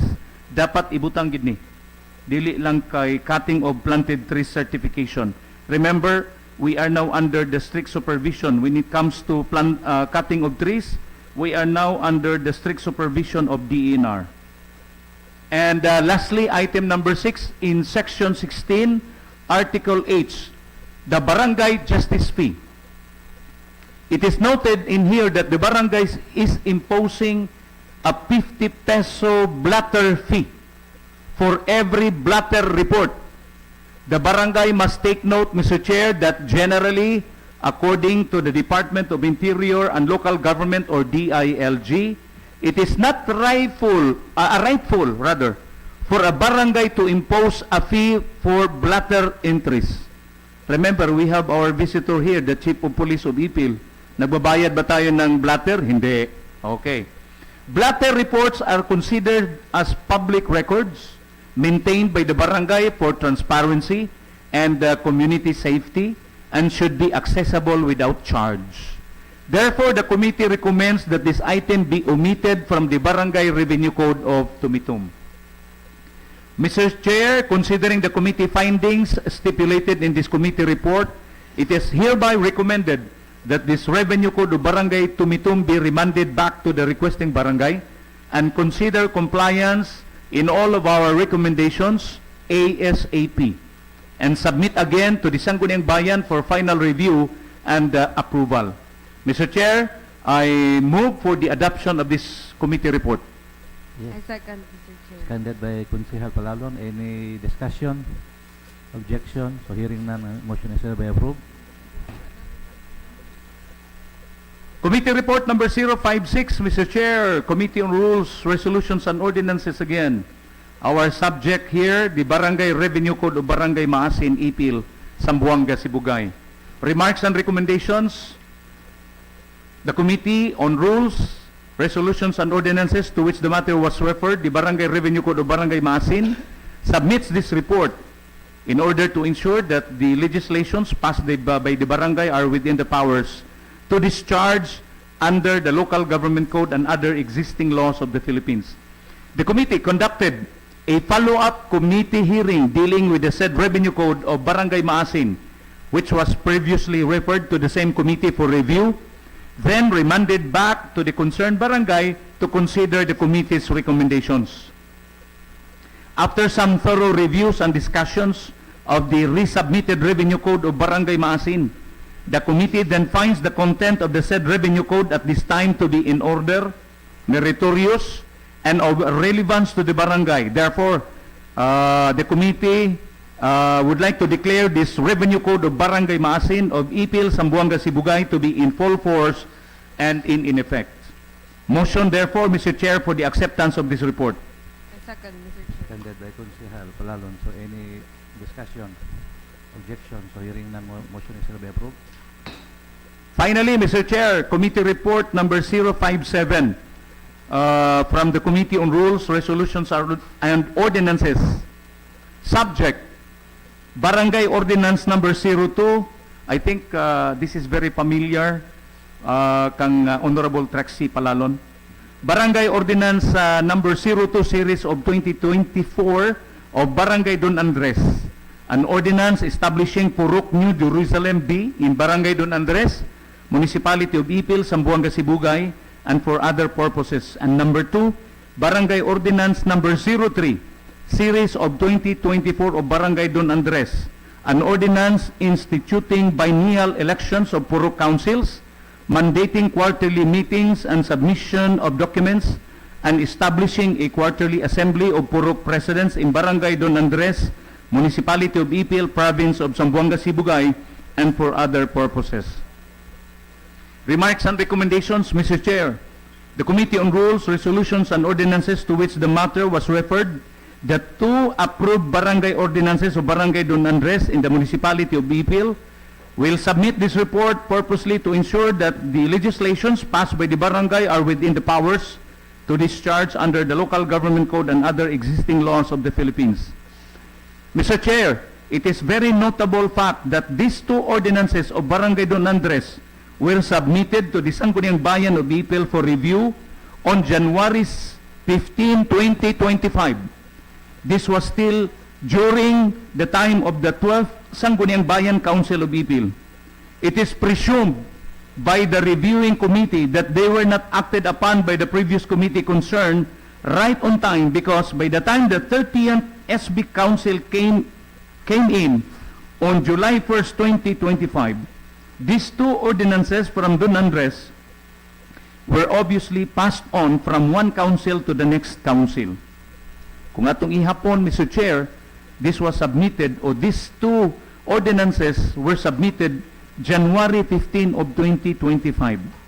The Local Government Code of 1991, or RA 7160, clearly states that the Sangguniang Bayan has only 30 days to review ordinances passed by the Sangguniang Barangay. When the Sangguniang Bayan fails to act within this period, the barangay ordinance is deemed or automatically considered as approved. The committee therefore wishes to return the 2 barangay ordinances of Barangay Don Andres for lack of jurisdiction over enforced ordinances of the barangay.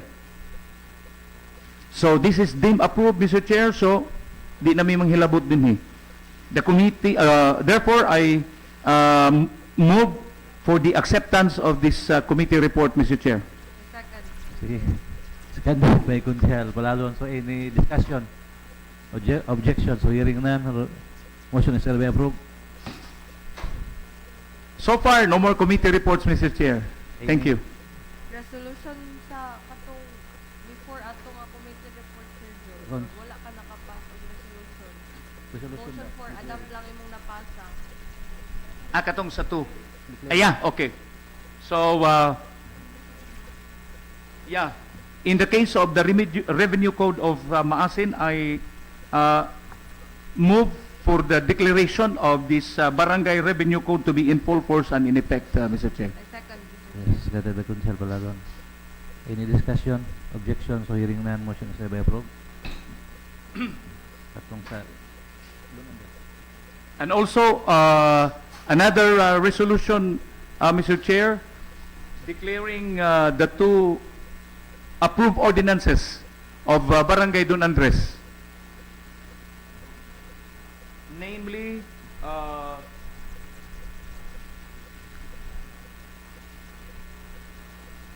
the ordinance number 02 series of 2024 of Barangay Don Andres, an ordinance establishing Purok New Jerusalem B in Barangay Don Andres, Municipality of Ipil, Zamboanga, Sibugay, and for other purposes.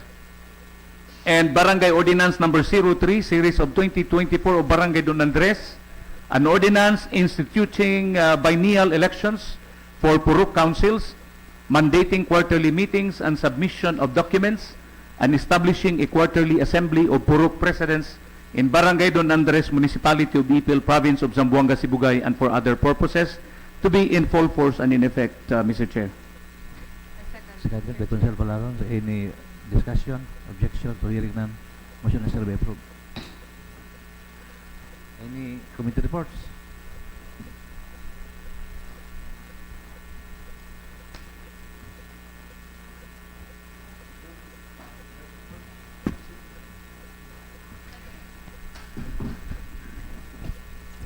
Mr. Chair, I think we have a visitor, the acting chief of police of Ipil.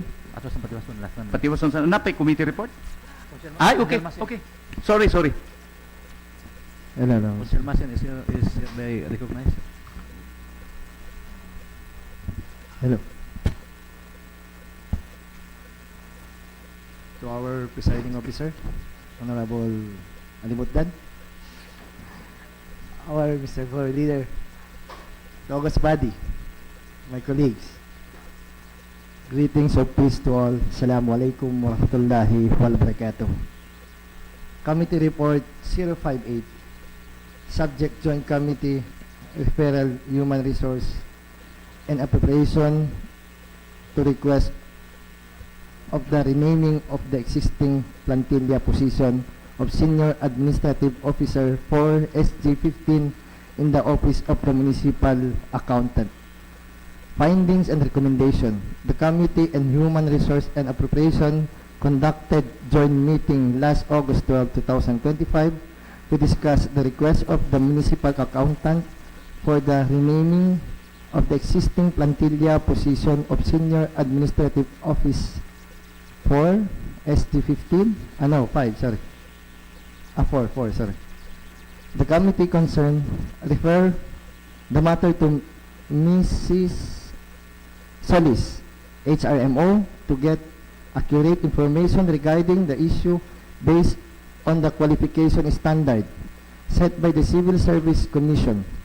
Mrs. Solis cited the approbation of RA 7160 Section 325, I quote, no changes designation or nomenclature of position resulting in a position or demotion in rank of increase or decrease in compensation shall be allowed except when the position is actually vacant. The filling of the such position shall be strictly made in ordinance with the Civil Service Law, Rules and Regulation, end quote. Considering the position of Administrative Officer for SG15 is vacant, the remaining it will be positioned. However, if in the future and said position will be need, then it will take a long process as it will be created again. The most practical and ideal way of dealing the said request of for following recommendation to with number 1, process of an ordinance and funding the position of admin officer for SG5 and number 2, passage of ordinance creating the position of computer operator SG14 under the municipal accounting office. Finding merit on the recommendation given by the HRMO being consistent with law, the committee then recommend for approval that a plantilla ordinance to this effect be drafted and calendar next session. The second? Second, Madam Chair. Seconded. Discussion, objection, and having none, motion is hereby approved. Madam Chair, I therefore move for the adoption of committee report number 058. Madam Chair. Seconded. Thank you, Madam Chair. Before we, is there any more committee report?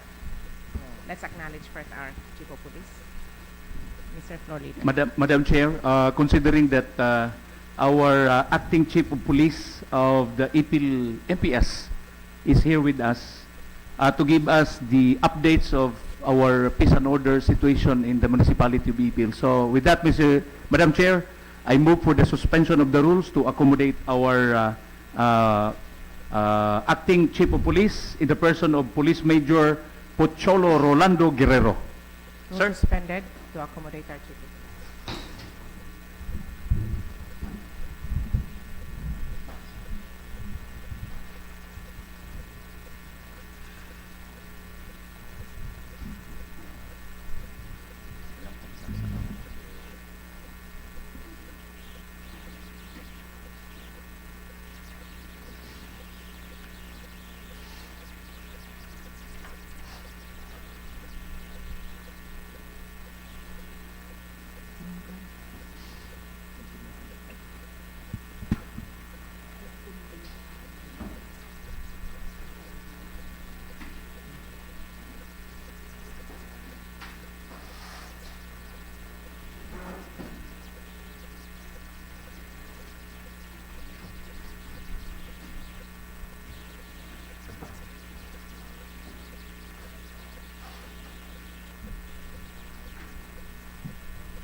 To our Vice Mayor, good morning po ma'am, to the members of the Sangguniang Bayan, and to our SB Secretary ma'am, good morning po sa lahat ng andito.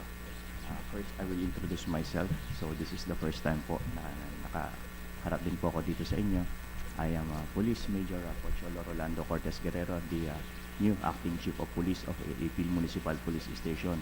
So galing po ako dito sa Zamboanga City prior my assignment po dito sa Zamboanga Sibugay. Okay. So I am here to give you a situation of our peace and order dito po sa sa municipality ng Ipil. So for the information of everybody, I came here last July 11. So mga 1 month pa lang din po ako dito. So at least punta po ako dito just to report yung kung ano po ang nangyari for the previous month ng stay ko dito. So for the focus crimes, we have recorded na 12 focus crimes po for the month of July. So kung i-breakdown po natin yon, 6 doon yung theft, dalawa po, isa po dito ay murder, meron po tayong robbery, and meron din po tayong rape. So kung mapapansin po ninyo for the previous months, or kung alam nyo yung nangyari the previous month for the month of June, we have only recorded 2 for the 8 focus crimes, and theft lang po yon. So ngayon medyo mas marami-rami po. So ano po ba yung mga factors or contributing factors doon?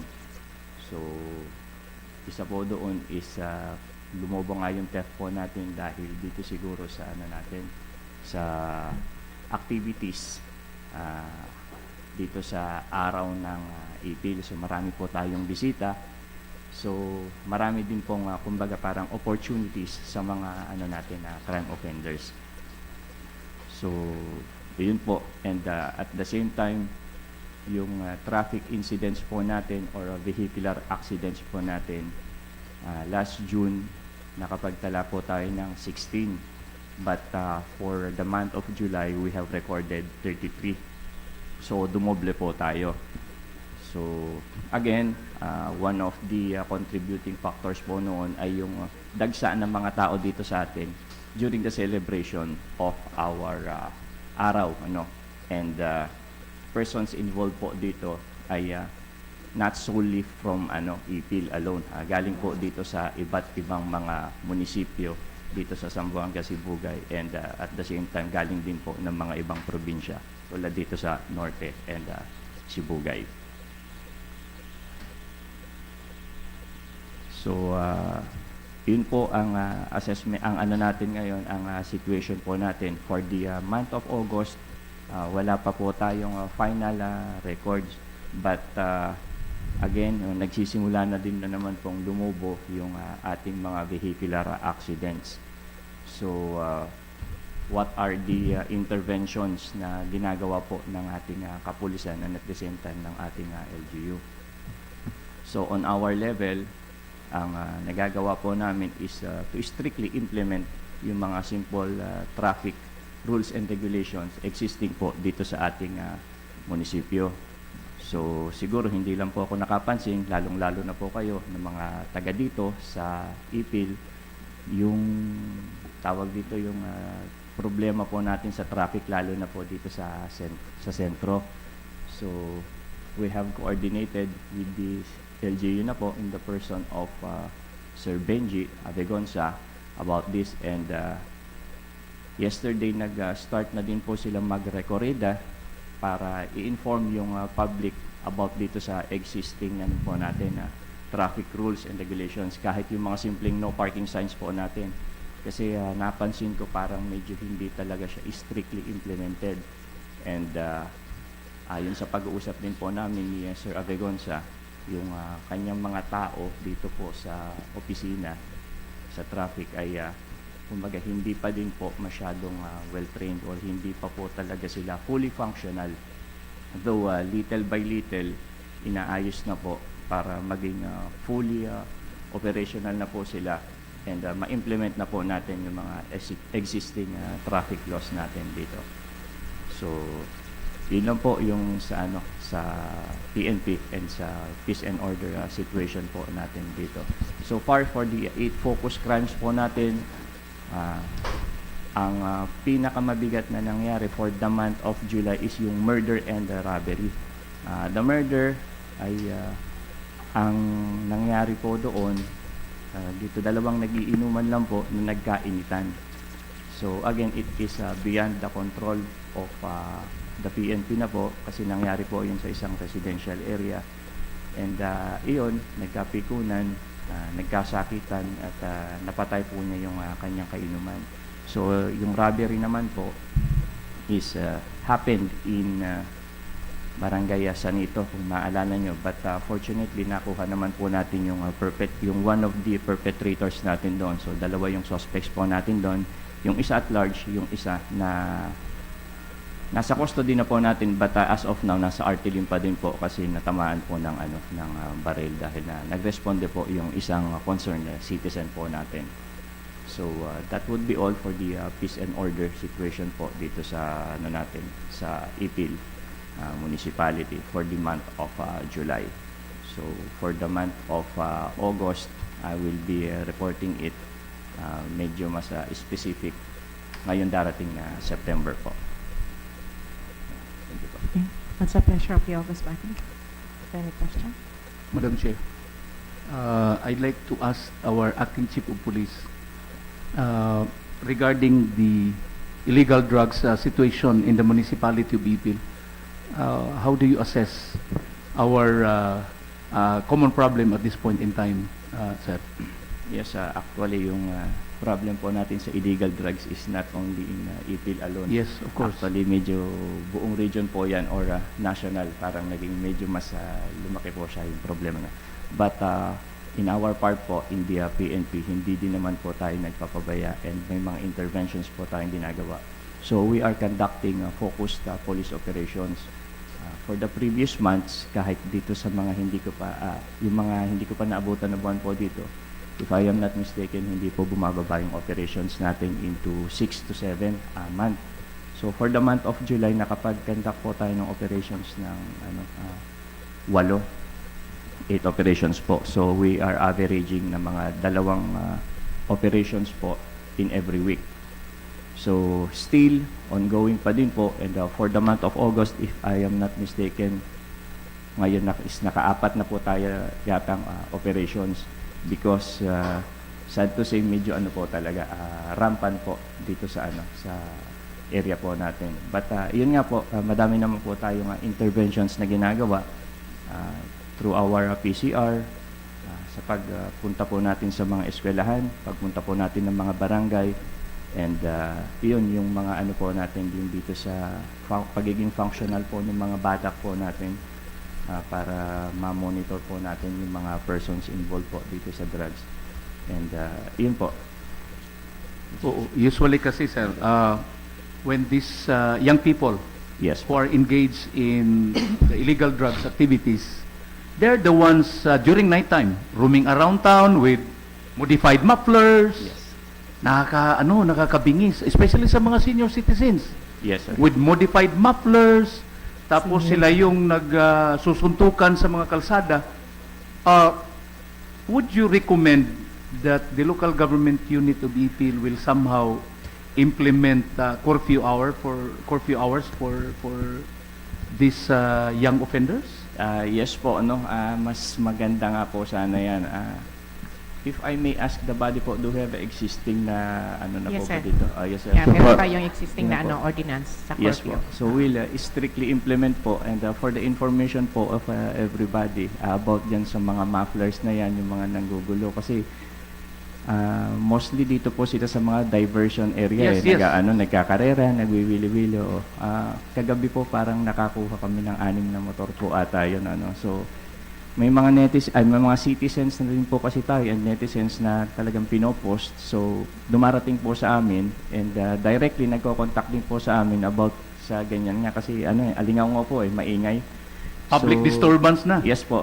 Ginagawa po namin iyon mo diretso kinukuha po namin yung pinupuntahan namin yung lugar, nag-i-issue ng citations, and at the same time kinukuha po namin yung or ini-impound po namin yung mga motor, lalo na dito sa mga minors po natin.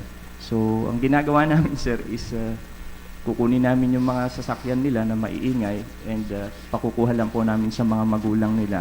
Pero, ang condition doon is papalitan nila yung muffler, ipoprovide nila yung mga complete documents ng natin. Yes, sir. I remember before, during the time of, I don't know if you know him, former Chief of Police Huesca. Yes, yes, sir. Dito sa Ipil, kinukonfiscate yung mga mufflers talaga, kinukuha. Yes po. At natin sa may pison kami noon sa LGU Ipil, talagang dinaanan ng mga pison yon. Yes, sir. And then gi-require natin yung yung mga parents na ibalik yung original na muffler doon Yes, sa yes, po. mga motorcycles. Yes, sir. So ganyan din ba ang ginagawa natin ngayon? Sa ngayon po, sir, iyan na po, sinisimulan na po natin silang bulabugin, sir. Okay. Sige. Ang concern ko naman, sir, yung tungkol sa drugs. Yes, Try to, sir, i-monitor nyo yung mga short time na, like yung mga, like example, motels, yeah. Yung like example sa bright lights, yung kapitbahay ko doon. Kapitbahay ko yung short time. So just imagine, hindi ka naman siguro mag-check-in pag 3 lalaki, di ba? Tama. Tapos may susunod na naman another 3 lalaki na kamotor. Yes po. So there must be something na ginagawa nila doon sa loob around mga 11 hanggang yan. During mga wee hours po, ma'am. Yes, oo. So dapat ang pupunta doon naka-civilian. Yes, ma'am. Kasi pag yung Yes, ma'am. Mostly sa mga operatives naman po natin, naka-civilian po talaga, ma'am. Din po. Madam Chair, Yes, lastly, sir, Nakakainig kayo Bisaya? Excuse me po. Bisaya, nakakainig ka? Nakasabot naman ko, sir. Nakasabot Yes. naman ka, sus. Mahot Sir, ang tatlo. makita na ko ang kuan karon ba? Nakita gyapon ako ang ang atuang mga bata karon daghan gyapon sa curfew, gyapon gasunod. So I think na nakafocus naman si former happy ana sa una but murag nawala na pud karon. So I think mo request lang ko na siguro atong bantayan tong mga bata kay daghan na pud mga grayot, mangawat. So di na to malikyan karon. So Yes, we will po, just sir. provide you the ordinance. Yes po. Yes. Thank you po, ma'am. Sir, yes, good morning, Major. With regards to what Consejal Sabihan just stated, may we have an update regarding to our minors violating the law, if you have? As of now po, wala po kaming data na dala-dala nun. But mostly, those tawag dito mga minors na nag-violate ng law is tina-turn over lang din po namin sa DSWD po. Yun po.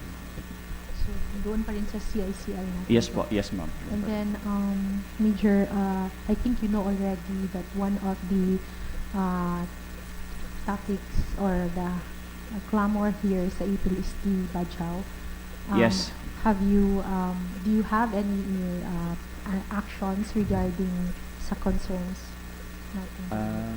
Actually, ma'am, the first week po pagpunta ko dito, the mayor himself, inilapit po niya sa akin yung problema na yan.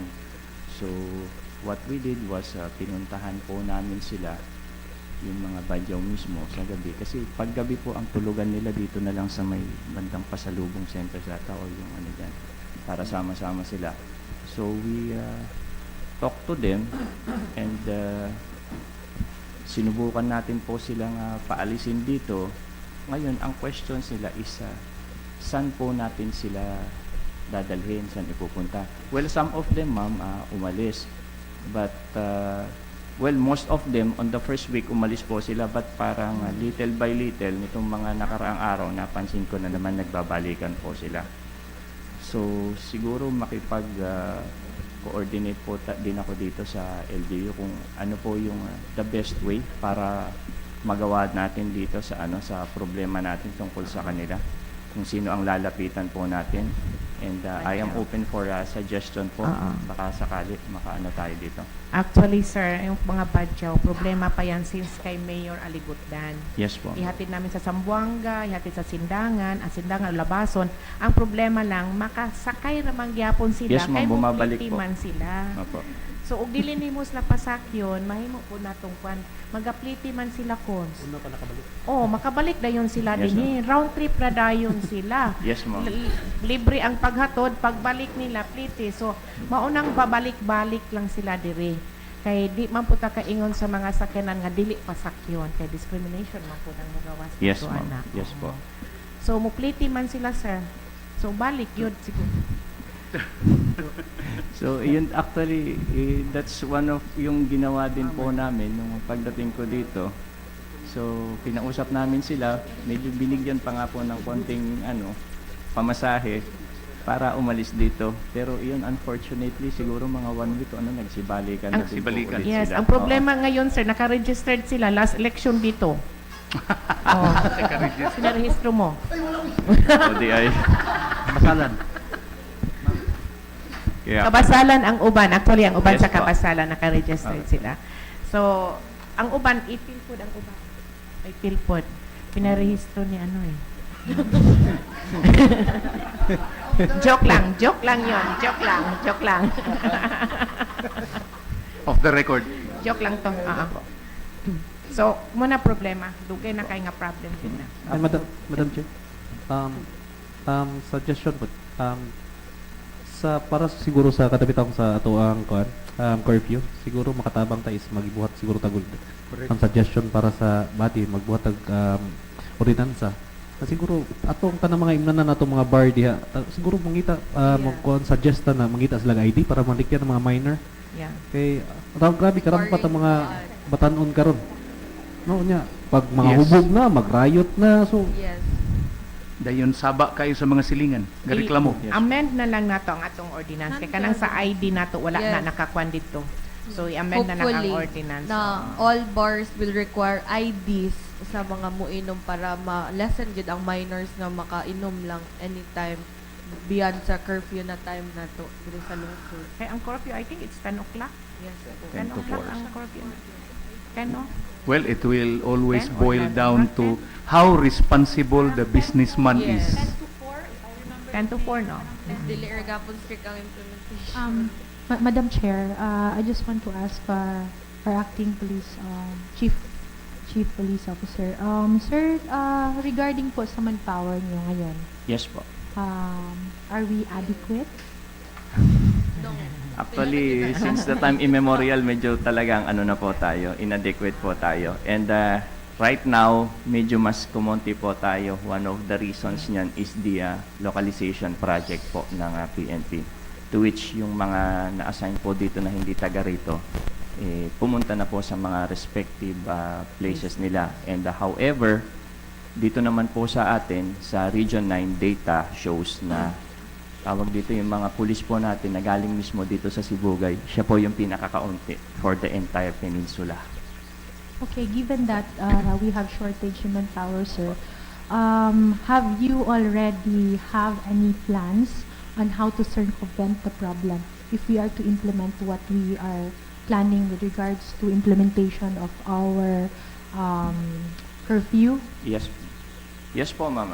So, yung mga ganyang pagkakataon po, ma'am, lalapit din po kami dito sa mga barangay po natin para tulungan po kami. So, kailangan po namin ng mga force multipliers because we cannot do it alone. Sa strength po namin na 70 plus ngayon, yung iba dyan nag-i-schooling pa, yung iba dyan nakalib pa. So, please, yun lang po, bear with us kung medyo kaunti talaga yung nakikita niyong police. And yun nga po, yung gagawin namin diskarte o paraan is to utilize our force multipliers po dito sa mga barangays natin and other na mga government and non-government one po dyan, volunteers. Yeah, actually, meron na yan, sir. Yung mga Yes po. CBO sa mga barangay nag-volunteer sila. And then also, pwede pa sa night watch. Oo, na mga volunteers. Implement ang night watch. Implement ang night watch. Pero may night watch ta sa una, pero nag-abusar po sila. Maupod ang nakuha na problema. Nag-abusar po sila.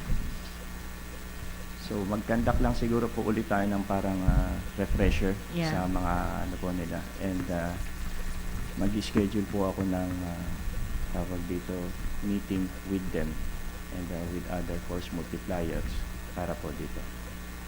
Then kabahin po sa mga pulis ay kulang ta dugay na kaiming request ana pila ka artist na ni Auntie. Sir, maybe we can also coordinate with the chairpersons of each barangay to identify these personnels that you will use as force multiplier and provide capacitation Yes, to po. how they are supposed to like ang mga how they will do ang ilahang Yes, po. ilahang prescribed na ano yung job So, if ever they will be included in the roster. Yes po. So, parang sort of training and short training and seminar. Yes po, kasama po. Yes, Honorable Kang Palan. Sir, how about, in a way, this is more on military. Enemy update, sir. Meron ba kayo na monitor or what? Actually, dito po sa area natin, based dito sa information ng higher office or yung binigay nilang information is we have here but we do not consider them as threat.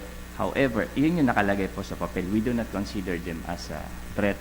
But, kumbaga sa amin-amin lang, we do not treat them as that. Kumbaga, threat pa din po sila, sir.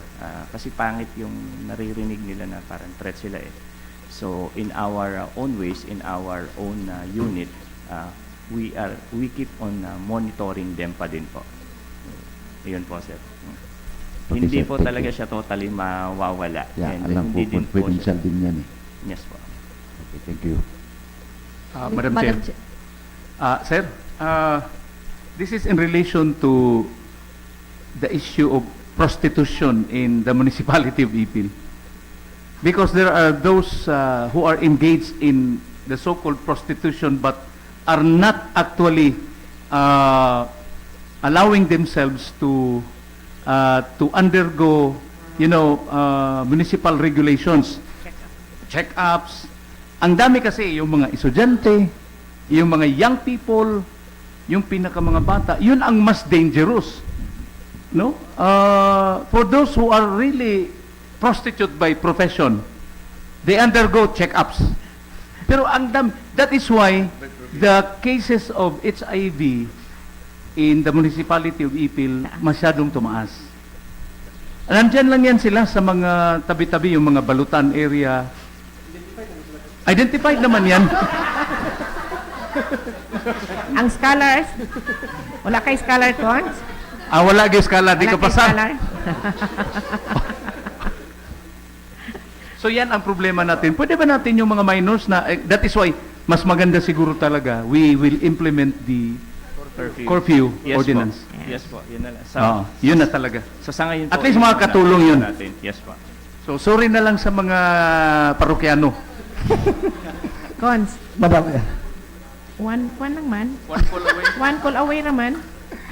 Madam Diba? Chair, additional lang sa balik tayo dun sa yung sa curfew. Masasuggest ko lang, no? Duktong na rin yung kay Honorable Alcoriza, sir. Yung mga kailangan siguro kasi hindi makakaya ng mga pulis lahat Opo. Di ba? So kailangan natin magtulungan. Yes. So number one siguro na nakita natin dito is like yung correct yung kay Honorable Ayan Sabihon and Dr. Dayan and SK Federation.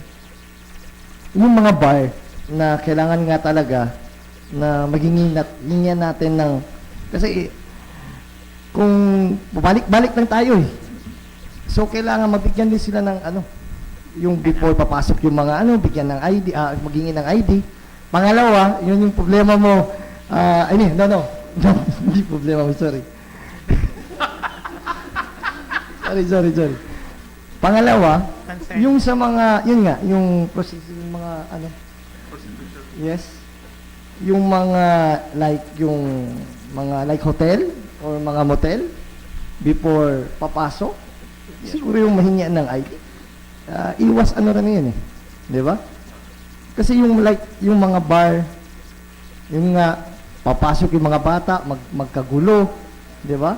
Yes. So, kailangan din na babigyan ng yung mga bar. So, di ba? Yeah.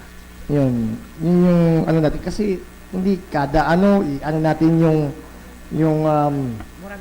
kasi kawawa yung mga kailangan natin pagtulungan ito. Yes, sir.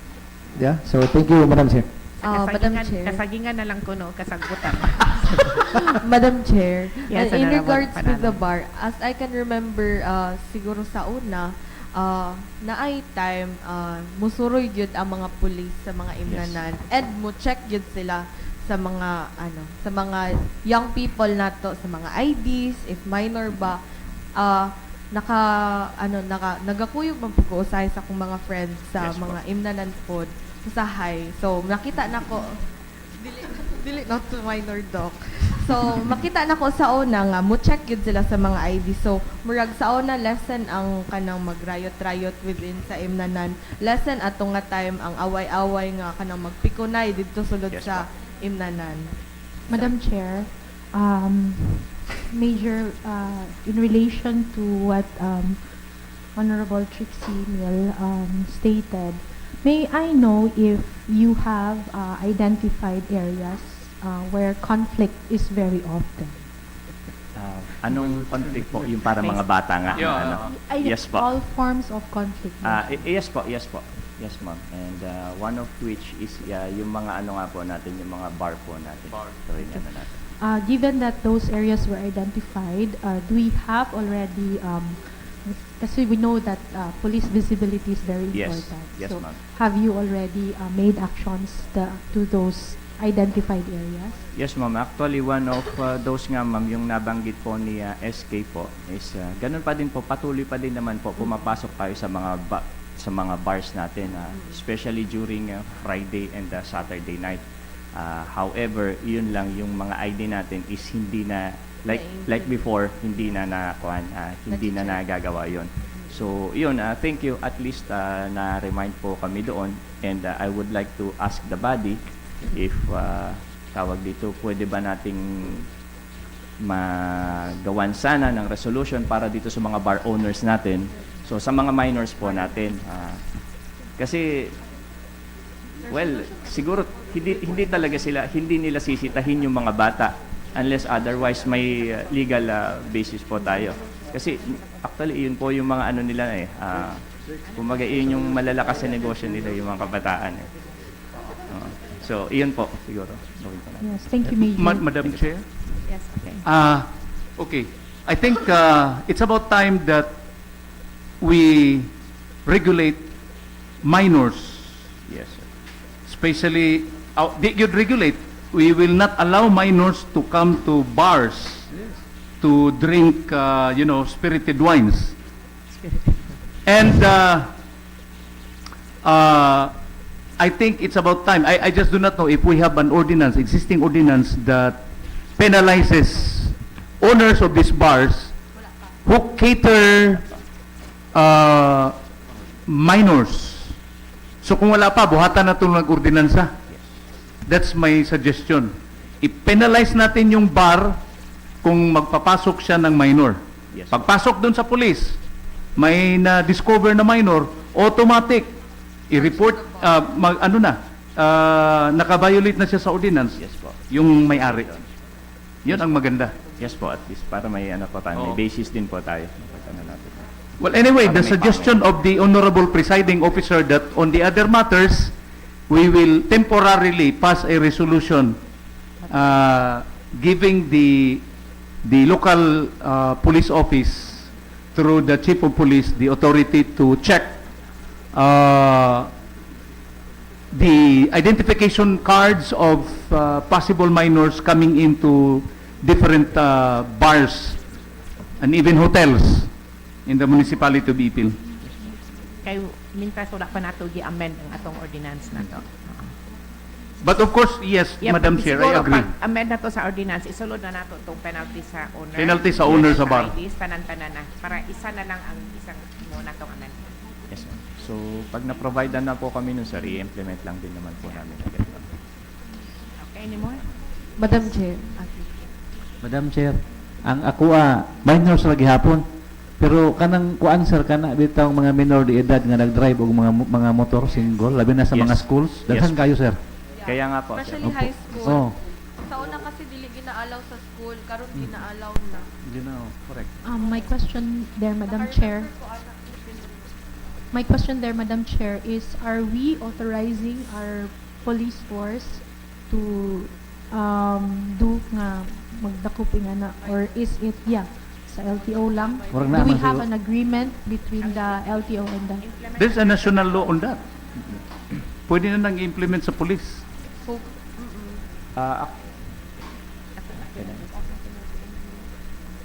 Yes. Napa?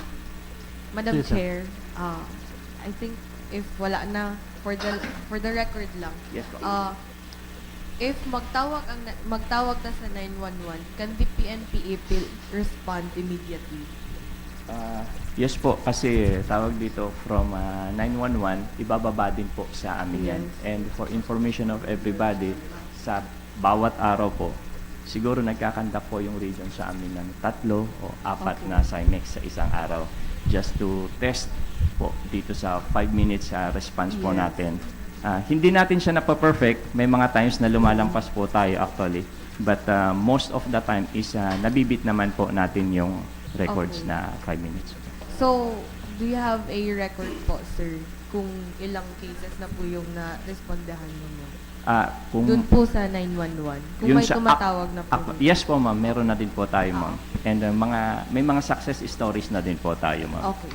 So, thank you po. Ayun lang po. By the way, Chief, I am not familiar with that 911. I have not yet tested the... Yes po.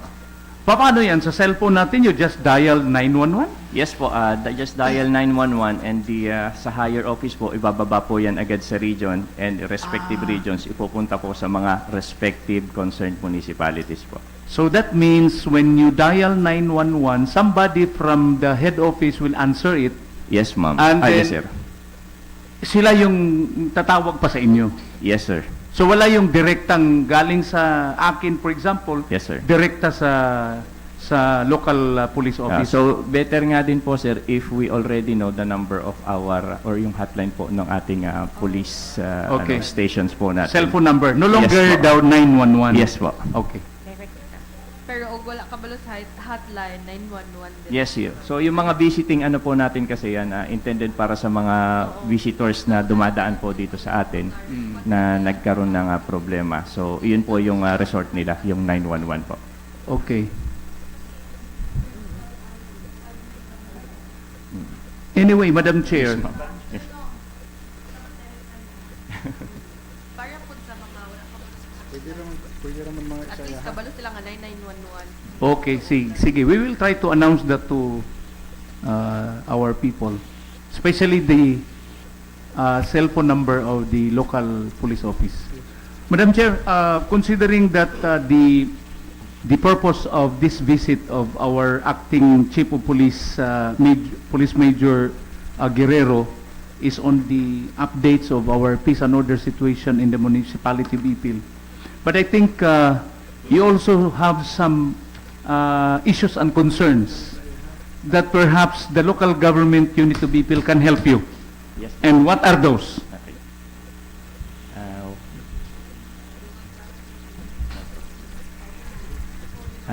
Ito po, this is just a suggestion to the body po, no? Just like yung mga ibang munisipyo po sa ibang mga probinsya, yung ginagawa nila. Yung mga simple citations po natin or violations.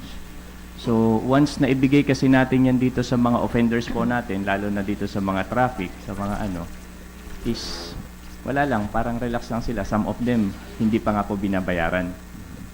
So, what if gawin po natin yung ginagawa ng ibang munisipyo na talagang i-pursue po natin. Kasi po, tawag dito sa ibang munisipyo, may lumalabas po na warrant of arrest dahil lang sa simple traffic violations. So to which kung medyo malalaman po nung public natin yan, medyo mas matatakot sila kasi magkakaroon po ng ngipin yung local po natin na ordinances. So yun po. So I am requesting po the body if we can do it here sa Ipil po. So Actually, it's already incorporated in every ordinance. For example, traffic ordinance, Yes. traffic code. After 3 violations, for example, automatic yan. Idala na yan sa court. yun po. So There was a provision regarding that once issued a citation ticket, I think you will need at least 3 days to settle it. Yes, If ma'am. not, it will be Forwarded to proceeded the or forwarded to the prosecutor. prosecutor's Yes, ma'am. office. But I think we are not implementing that. Oh. Yes po, ma'am. Maybe Kasi we can- on our level, ma'am, papasa lang naman po natin dito, sir, sa LGU. Dito sa traffic section yung Yung mga- violators. Then it's up to them whether they will lift it up po kung ano. Mm-mm. I think in that aspect, I think tayo ang may kulang. The LGU. Dahil hindi Pwede natin po, pinupurso. Oo, pwede. Pwedeng may magawa po tayo para ikuan natin yun, sir. Sige, noted sir, noted. Yes, sir. And at the same time, yun po, so we have 3, tawag dito, we have 3 vehicles na ginagamit po dito sa Ipil. And meron din tayong 2 motorcycle.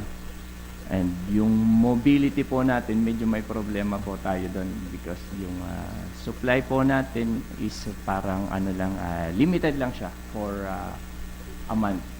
So, yun po ang medyo isa sa concern namin ngayon. Though nako-comply naman natin yung mga bagay na dapat nating gawin, but iyon, may mga times na parang tawag dito, hindi nga natin nako-comply because of the parang may konting kakulangan lang naman na ano. So, humihingi po ako ng suporta po sa atin, lalo dito sa ano natin. Madam Chair, I remember sometime in 2015 siguro, the local government unit of Ipil, under the leadership of the then Mayor Elduin Alibutlan, donated a brand new Toyota pickup to the local chief or to the local police office. However, after a few months, na disgrasya, wala na. Nabasura na ang brand new pickup. Because it was found out nga gidala po sa Zamboanga, murag himo na lang nga service, personal use of I do not know how many police officers. So doon, nalugi tayo sa ating investment doon, Chief. It was a brand new Toyota pickup na disgrasya one time lang. But mabuti naman wala ding namatay sa ating mga pulis. Pero yun, tulad ng sinabi mo, sana matulungan namin kayo dyan sa mobility ninyo. But of course, hindi naman tayo mag-stop na magtulong. It's just a reminder. Siguro, by the time we will donate another vehicle for the police, dapat may ano tayo, doon sa agreement natin na huwag gamitin palabas sa Ipil. Dito lang, pag-respond ng lahat ng kailangan ng police. Kasi pag dinala mo na yan, prone na yan sa accident. Yes po. It's up to the body naman po kung ano yung mga terms and agreements na pwede natin gawin doon. Kasi ang pinaka-importante, mag-respond ang pulis sa mga taga-Ipil. Yes po. Hindi sa concern nila sa mga biyahe nila outside of Ipil. We will try to elevate this request, your prayers, Thank you po. to the local chief executive if ever baka pwede natin sa next year's budget. Yes po. Thank you po, thank you. Thank you, sir. How about sa gas niyo po, sir? May allocations po kami ngayon, ma'am, na tawag dito. Nitong nakaraan, ma'am, pagdating ko is 200, then naging 250 and 300 per week. Pero nitong nakaraan po, ma'am, nag-range na kami ng 150 na liters per week. Bumaba na. Opo, ayun po. But nilapit ko din naman po kay kay Honorable Mayor, and he said na yun lang yung nilagay nila, but if kailangan pa po is ng additional, magtawag lang daw po or inform ko lang din daw po sila so that madagdagan po kung ano man. Madam Chair, before this ends, I would just like to ask if our acting chief can provide us an update on regarding sa drugs, sir. Last year, I think from your office, nag-provide sila ng update, and also the PIDEA. So maybe ask for this year if there was already new updates regarding sa drugs, sir. Paano po yung proliferation or yung sa drug clearing natin? Or yung They did a lahat-lahat comprehensive po. report po. Okay, sige po, ma'am. As of now, kasi wala din po akong presentation na dala, ma'am, or ano. But, It's okay, next na lang yes, po. ma'am. Sa next meeting, ma'am, I will provide all the necessary documents needed po for comprehensive report dito sa ano natin, dangerous drug. Thank you, sir. Thank you.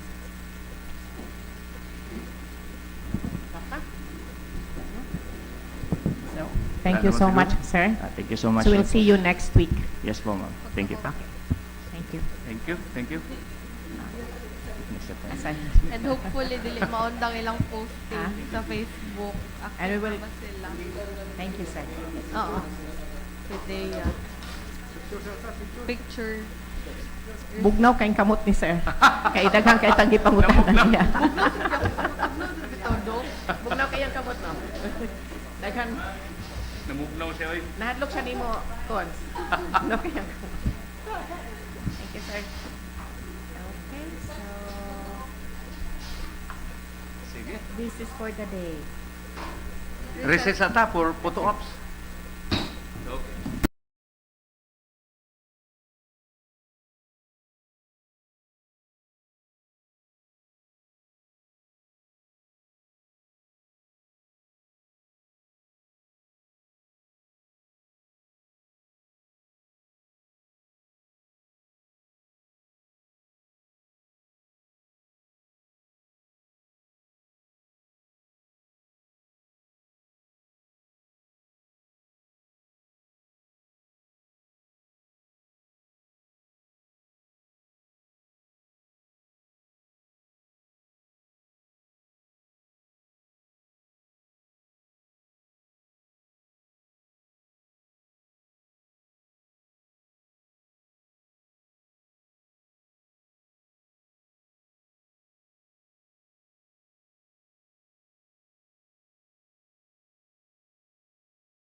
The ordinance extending the services of the municipal social welfare and development during Saturdays and Sundays and providing overtime compensation or compensatory time off for personal rendering service, weekend services. This is sponsored by Honorable Glenn Ayan Sabihan. Okay, what's the pleasure of the proponent? Hello. We have introduced an ordinance that will enhance the delivery of social services in our municipality. Municipal welfare development office. Hello.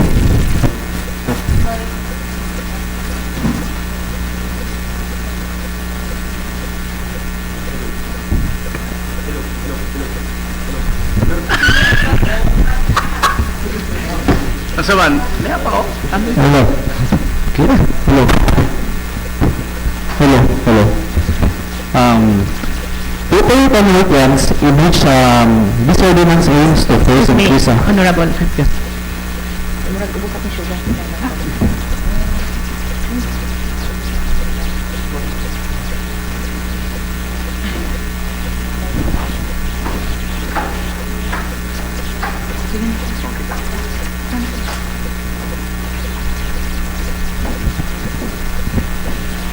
Sige. Continue. Okay. Total on weekends in which this ordinance aims to first increase accessibility for residents with busy weekday schedule. Second, it provides timely support for those increased or urgent needs. Third, it improves overall efficiency and responsiveness of the social services within the municipality by implementing this ordinance of our municipality can. First, better serve a vulnerable population such as the elderly, indigent people, and those need especially in weekends. Second, enhance community well-being and quality of life. Lastly, third, demonstrate our commitment to the responsive governance since we promised na muserbisyo miskin isang oras sa adlaw. Kini ang latang mauda kong tabang sa tuwang mga katayhan para sa makuhaan o maskin gamay nga porsyento ang problema sa ilang gitudag. Kamiskin unsang adlaw, so I urge my fellow council members to support this ordinance. Together we can make positive impact to the community by providing more accessible and effective social services with our municipality.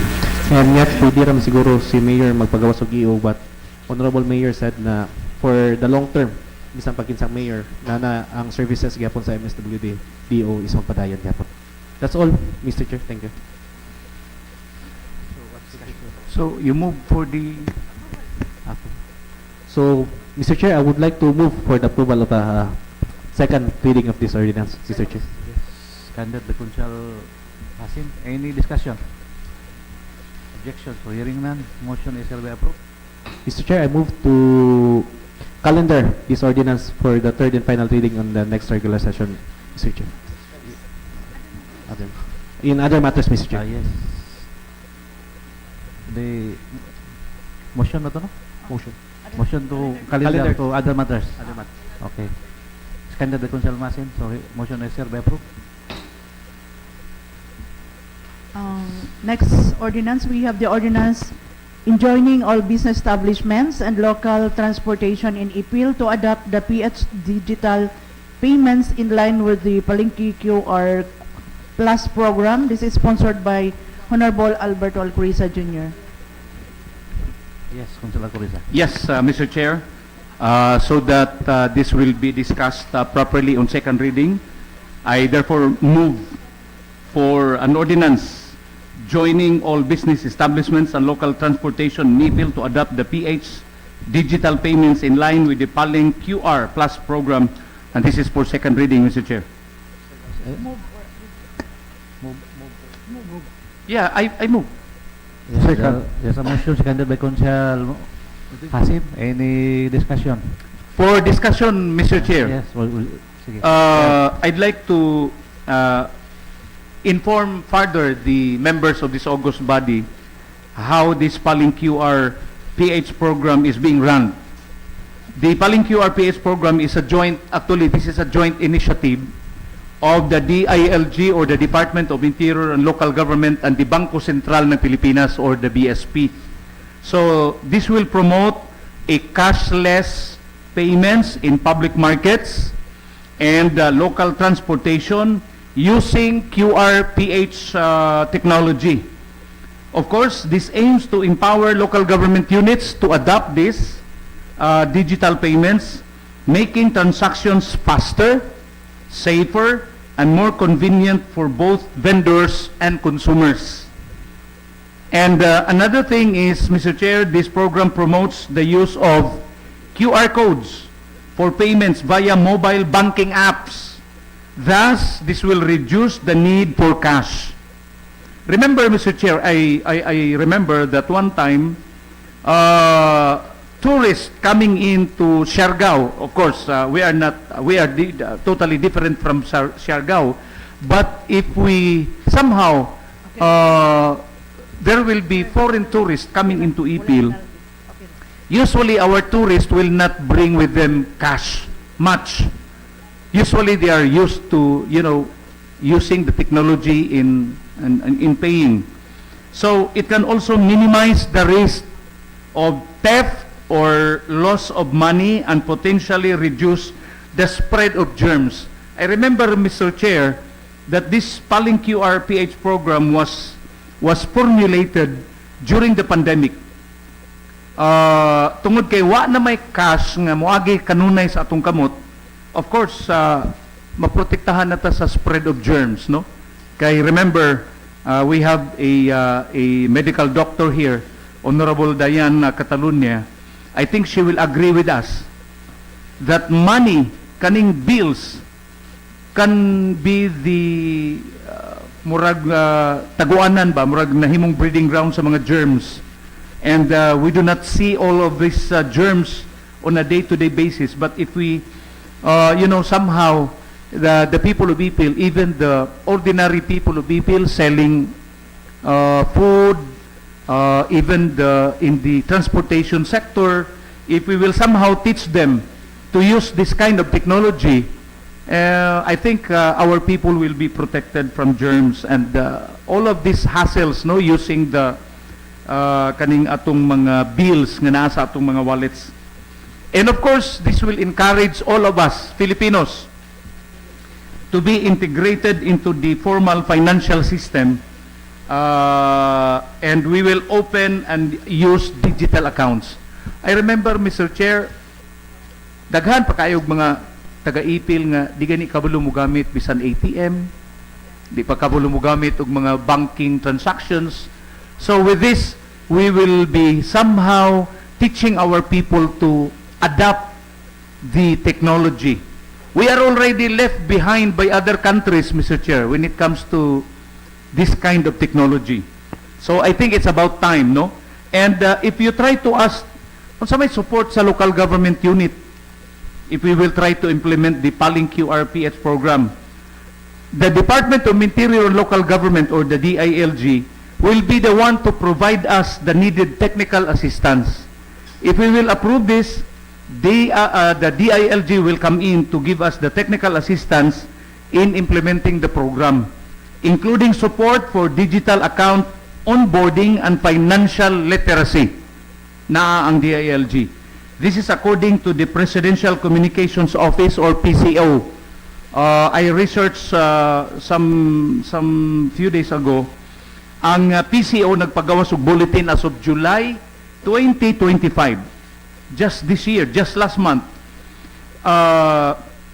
According to the PCO, or the Presidential Communications Office, our government, our national government, will bring the cashless payments to, at least at this point in time, already at 180 local government units via the Paling QRPH. So, kung ato ning i-adapt, we can become part of that 180 already. So perhaps we will be the 181st LGU to adopt this Paling QR program. So the core elements of the program, actually we will accept the QRPH-enabled digital payments in the Paling QR Philippine participating markets o ang atong mga local transportation terminals. imagine if you, for example, ride a tricycle using the QR, no need for cash transactions, Mr. Chair. In fact, excited punta bisan mo sakay siguro tag rural transit baka pwede na sila, no? Using the QRPH program. The local government unit shall promulgate ordinances on the use of the QRPH, enable digital payments in the public markets. So mo na ni karon ang atong ginahimo. And tricycles. Our vendors and tricycle operators will only display the QR codes for the convenience of customers who wish to pay digitally. So, sa mga tricycles, sa mga tindahan, kung digital payments ang imong pilion, nakabutang na dito ang ilang QR code, i-scan na lang nimo sa imong cellphone. So, that's it, Mr. Chair. How about unsay assistance nga atong madawat in the opening of accounts? So, dapat ang mga tricycle operators, ang atong mga kliyente, ang atong mga katauhan, those who are engaged in small businesses in the municipality of Ipil, they will be assisted in the opening of accounts. So there will be more Ipilinos who will be taught to open accounts in the bank. So issuing LGU certification, mo nang atong trabaho to support the know your customer requirements. Kabalo naman mo sa banking industry, there is always this know your customer, the KYC. In consideration to AMLA, di ba? This is of course on the part of the financial service provider. So DILG will provide us the technical assistance in coordination with the financial service provider, FSP. We call this FSP. So usually this is the bank. Okay. If we are holding a Paling QRPH account, opening days during sa panahon nga ang atong mga participating FSP or the so-called financial service provider, they will perhaps mag-set up sila mga booths, no? In strategic locations para i-assist ang atong mga target clients, tricycle drivers, kita mismo, riding public, mga gagmayng mga businessmen. So, mo na ang trabaho aning FSP in coordination with the DILG and the local government unit of Ipil. So, time will come that every time we go to a particular store to buy something, even shampoo, soaps, tanan, daghana, we will just use the QRPH, the QR code. And going to the terminals, moadto sa kaitag rural transit, for example, sa kaitag tricycle, gamit na lang ta sa QRPH, Madam Chair, Mr. Chair.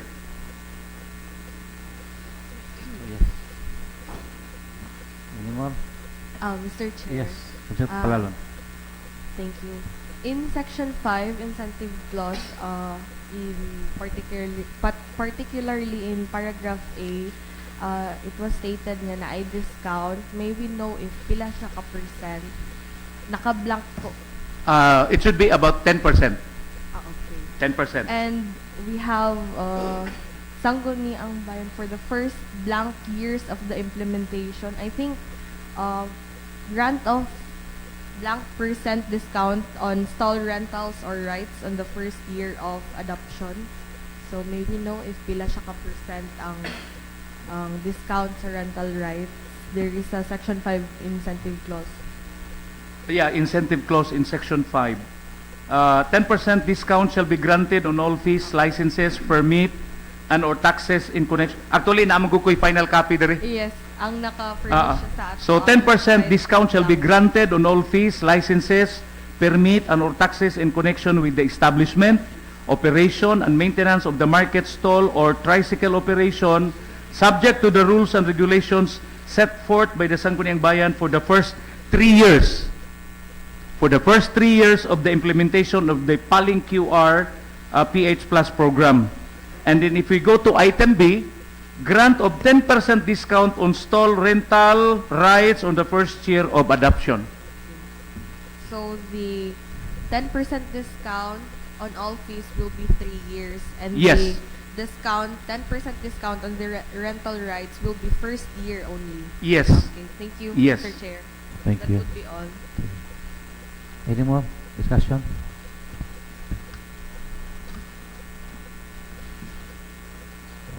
Yes, kung sa katanong niya.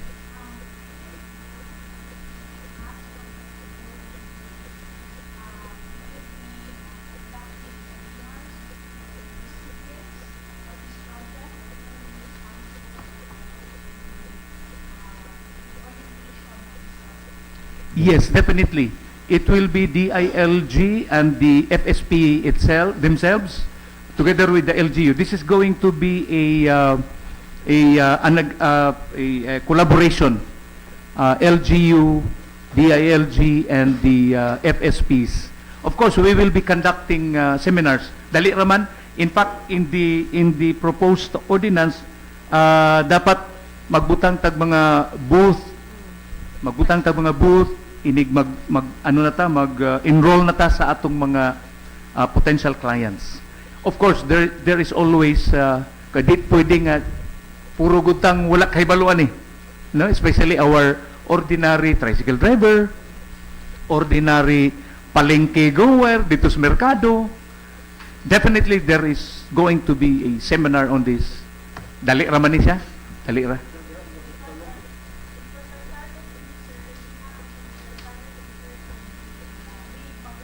Yeah. Yes.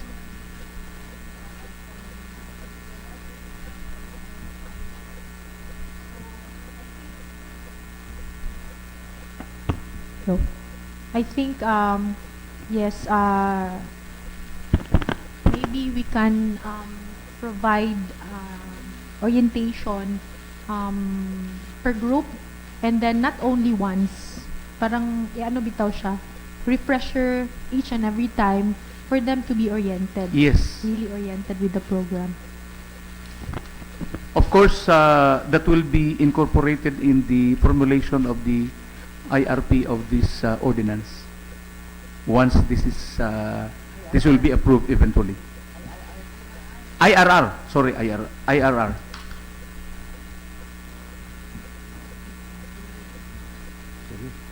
Any more? Any more discussion? User-friendly dapat. Oo, user-friendly dapat. Pero actually, if you go to big cities, imuram ko nang i-scan. In fact, I saw a documentary sa YouTube nga in Metro Manila, an ordinary balot vendor is already using the QRPH program. Pagpalit lag balot with soft drinks and everything like that, they will just scan, pang, transfer na kaagad yung payment. It's very convenient. Also, for the proponent, maybe we should also include those populations, the elderlies, who are not very techies, and those who are on the kanang low income, nga wala po sila smartphones. Yes. So how we go about it on their side. So, maybe we can also, sama na to na sila, an avenue for them, labi na gyud ang walay smartphone. Ang mga elderlies, ang katong mga people who are who have difficulty in technicalities, labi na mga ingani, maybe i-include sad nato sila in terms sa orientation kasi baka di Yes. sila kay balo. Yes, we will include them in the orientation because there is always next time. Diba? There is always next time. But of course, if an ordinary senior citizen, for example, is not really very techy, then the option is to pay in cash.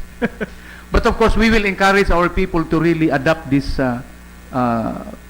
QR program. Oh, parehas sa cellphone sa atong presiding officer. Naigo mismo ang atong acting presiding officer. But I think the incentive clause would, I think, hopefully urge our business sectors and our tricycle operators, yes, to adopt the ordinance. Yes.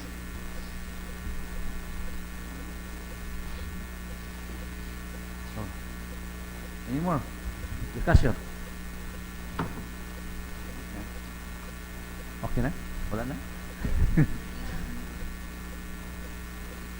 So, wala na.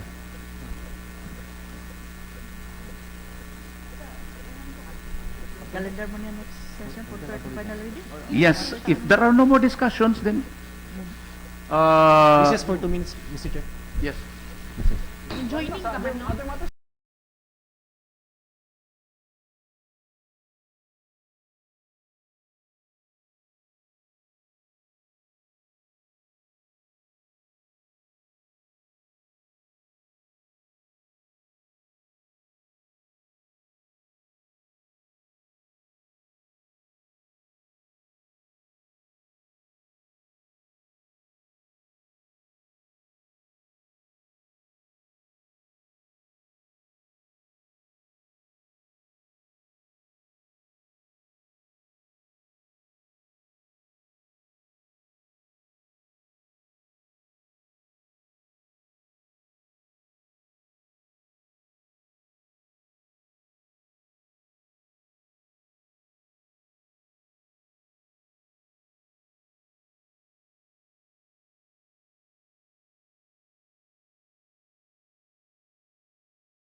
Mr. Chair, considering that this is not actually an ordinance that will penalize if you will not adopt this, Comply.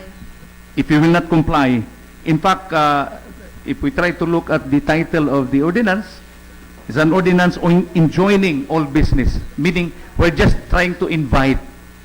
And there is no penalty clause, in fact, in this ordinance. So, with this, Mr. Chair, I'd like to propose that on the other matters, this will be approved for the third and final reading, Mr. Chair. Yes, there's a motion to schedule this to the other matters. Discussion pa to gayon. Wa pa na. Any Approve na ba? Wala pa. Wala pa. For second reading. Kuma na.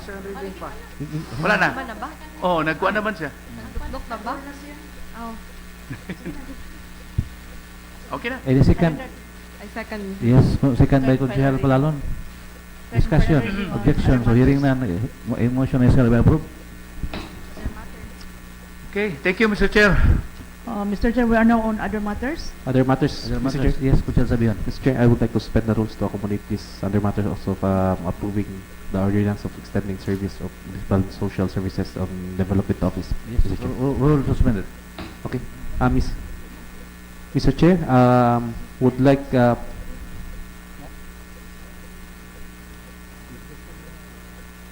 okay. Mr. Chair, would like to approve an ordinance on extending the services of the municipal social services to development office during Saturdays and Sundays and providing overtime compensation or compensatory time off for personal rendering weekend services. I so move, Mr. Chair. I second, Mr. Chair. There's a motion by Consigliere Sabihan, so seconded by Consigliere Palalon. Any discussion? So hearing none, rule motion is hereby approved. Those in favor, say aye. Those who are in favor, say aye. Aye. Yes. Aye. So we have the majority.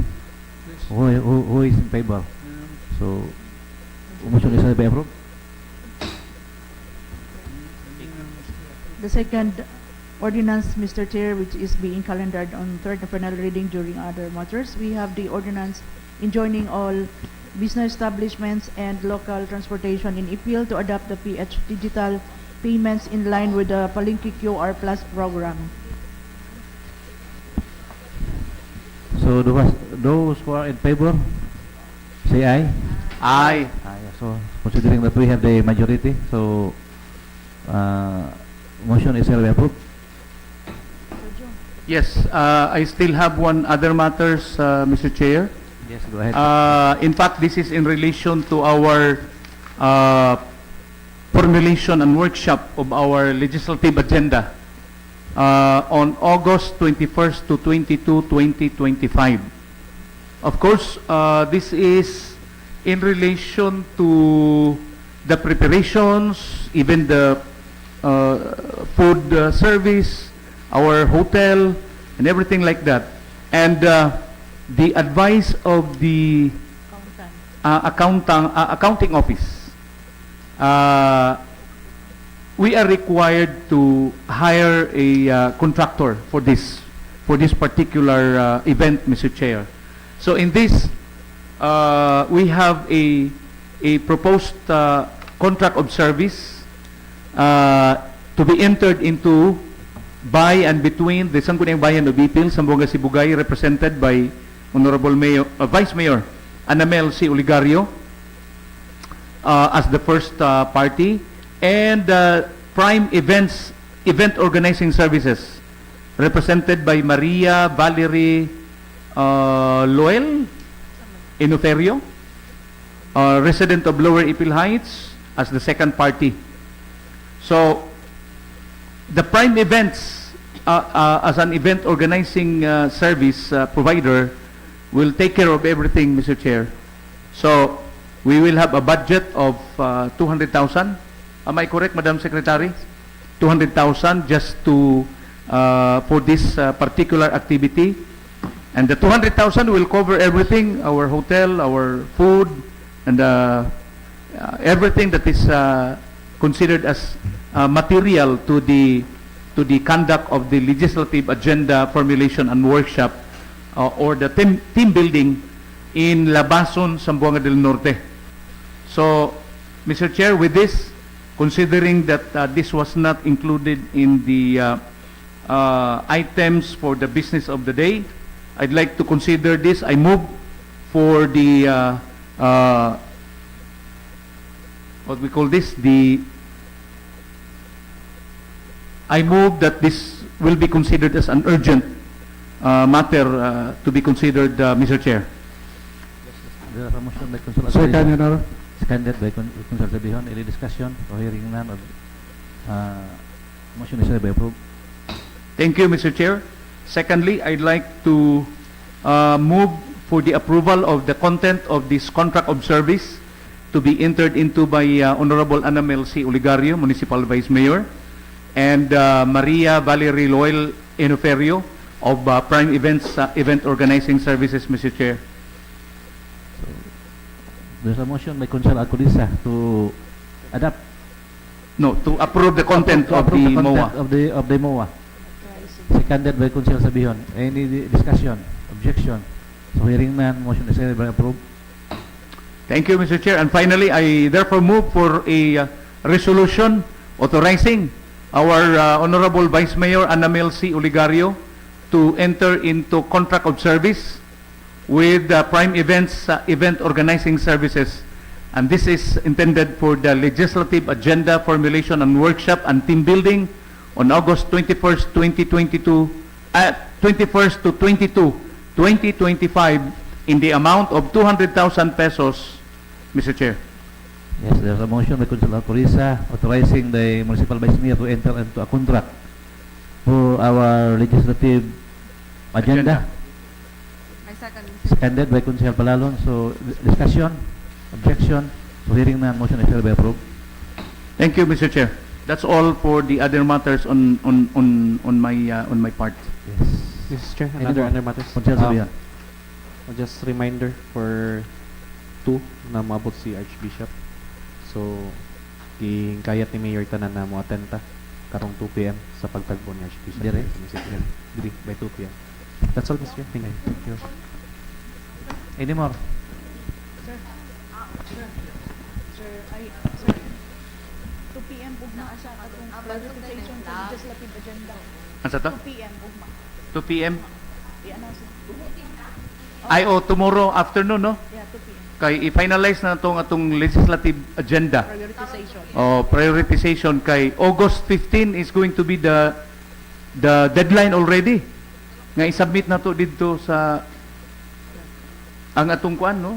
Para gamay lang ito sa labas. Ay, oo, tama. Para gamay na lang atong trabahoon dito sa labason. Trabaho na nato diri ang uban. Tomorrow. Yes. Oo, katulagi ang deadline sa submission sa atong budget. Budget for them. Ay apil nato sa atong discussion ugma sa atong meeting ugma. 15 gani. Na. 14 na ugma. Nya 14 na ta ugma. Oh, sige. Walay problema basta kay di pa takabot og 15. Oh, 14 gud ugma.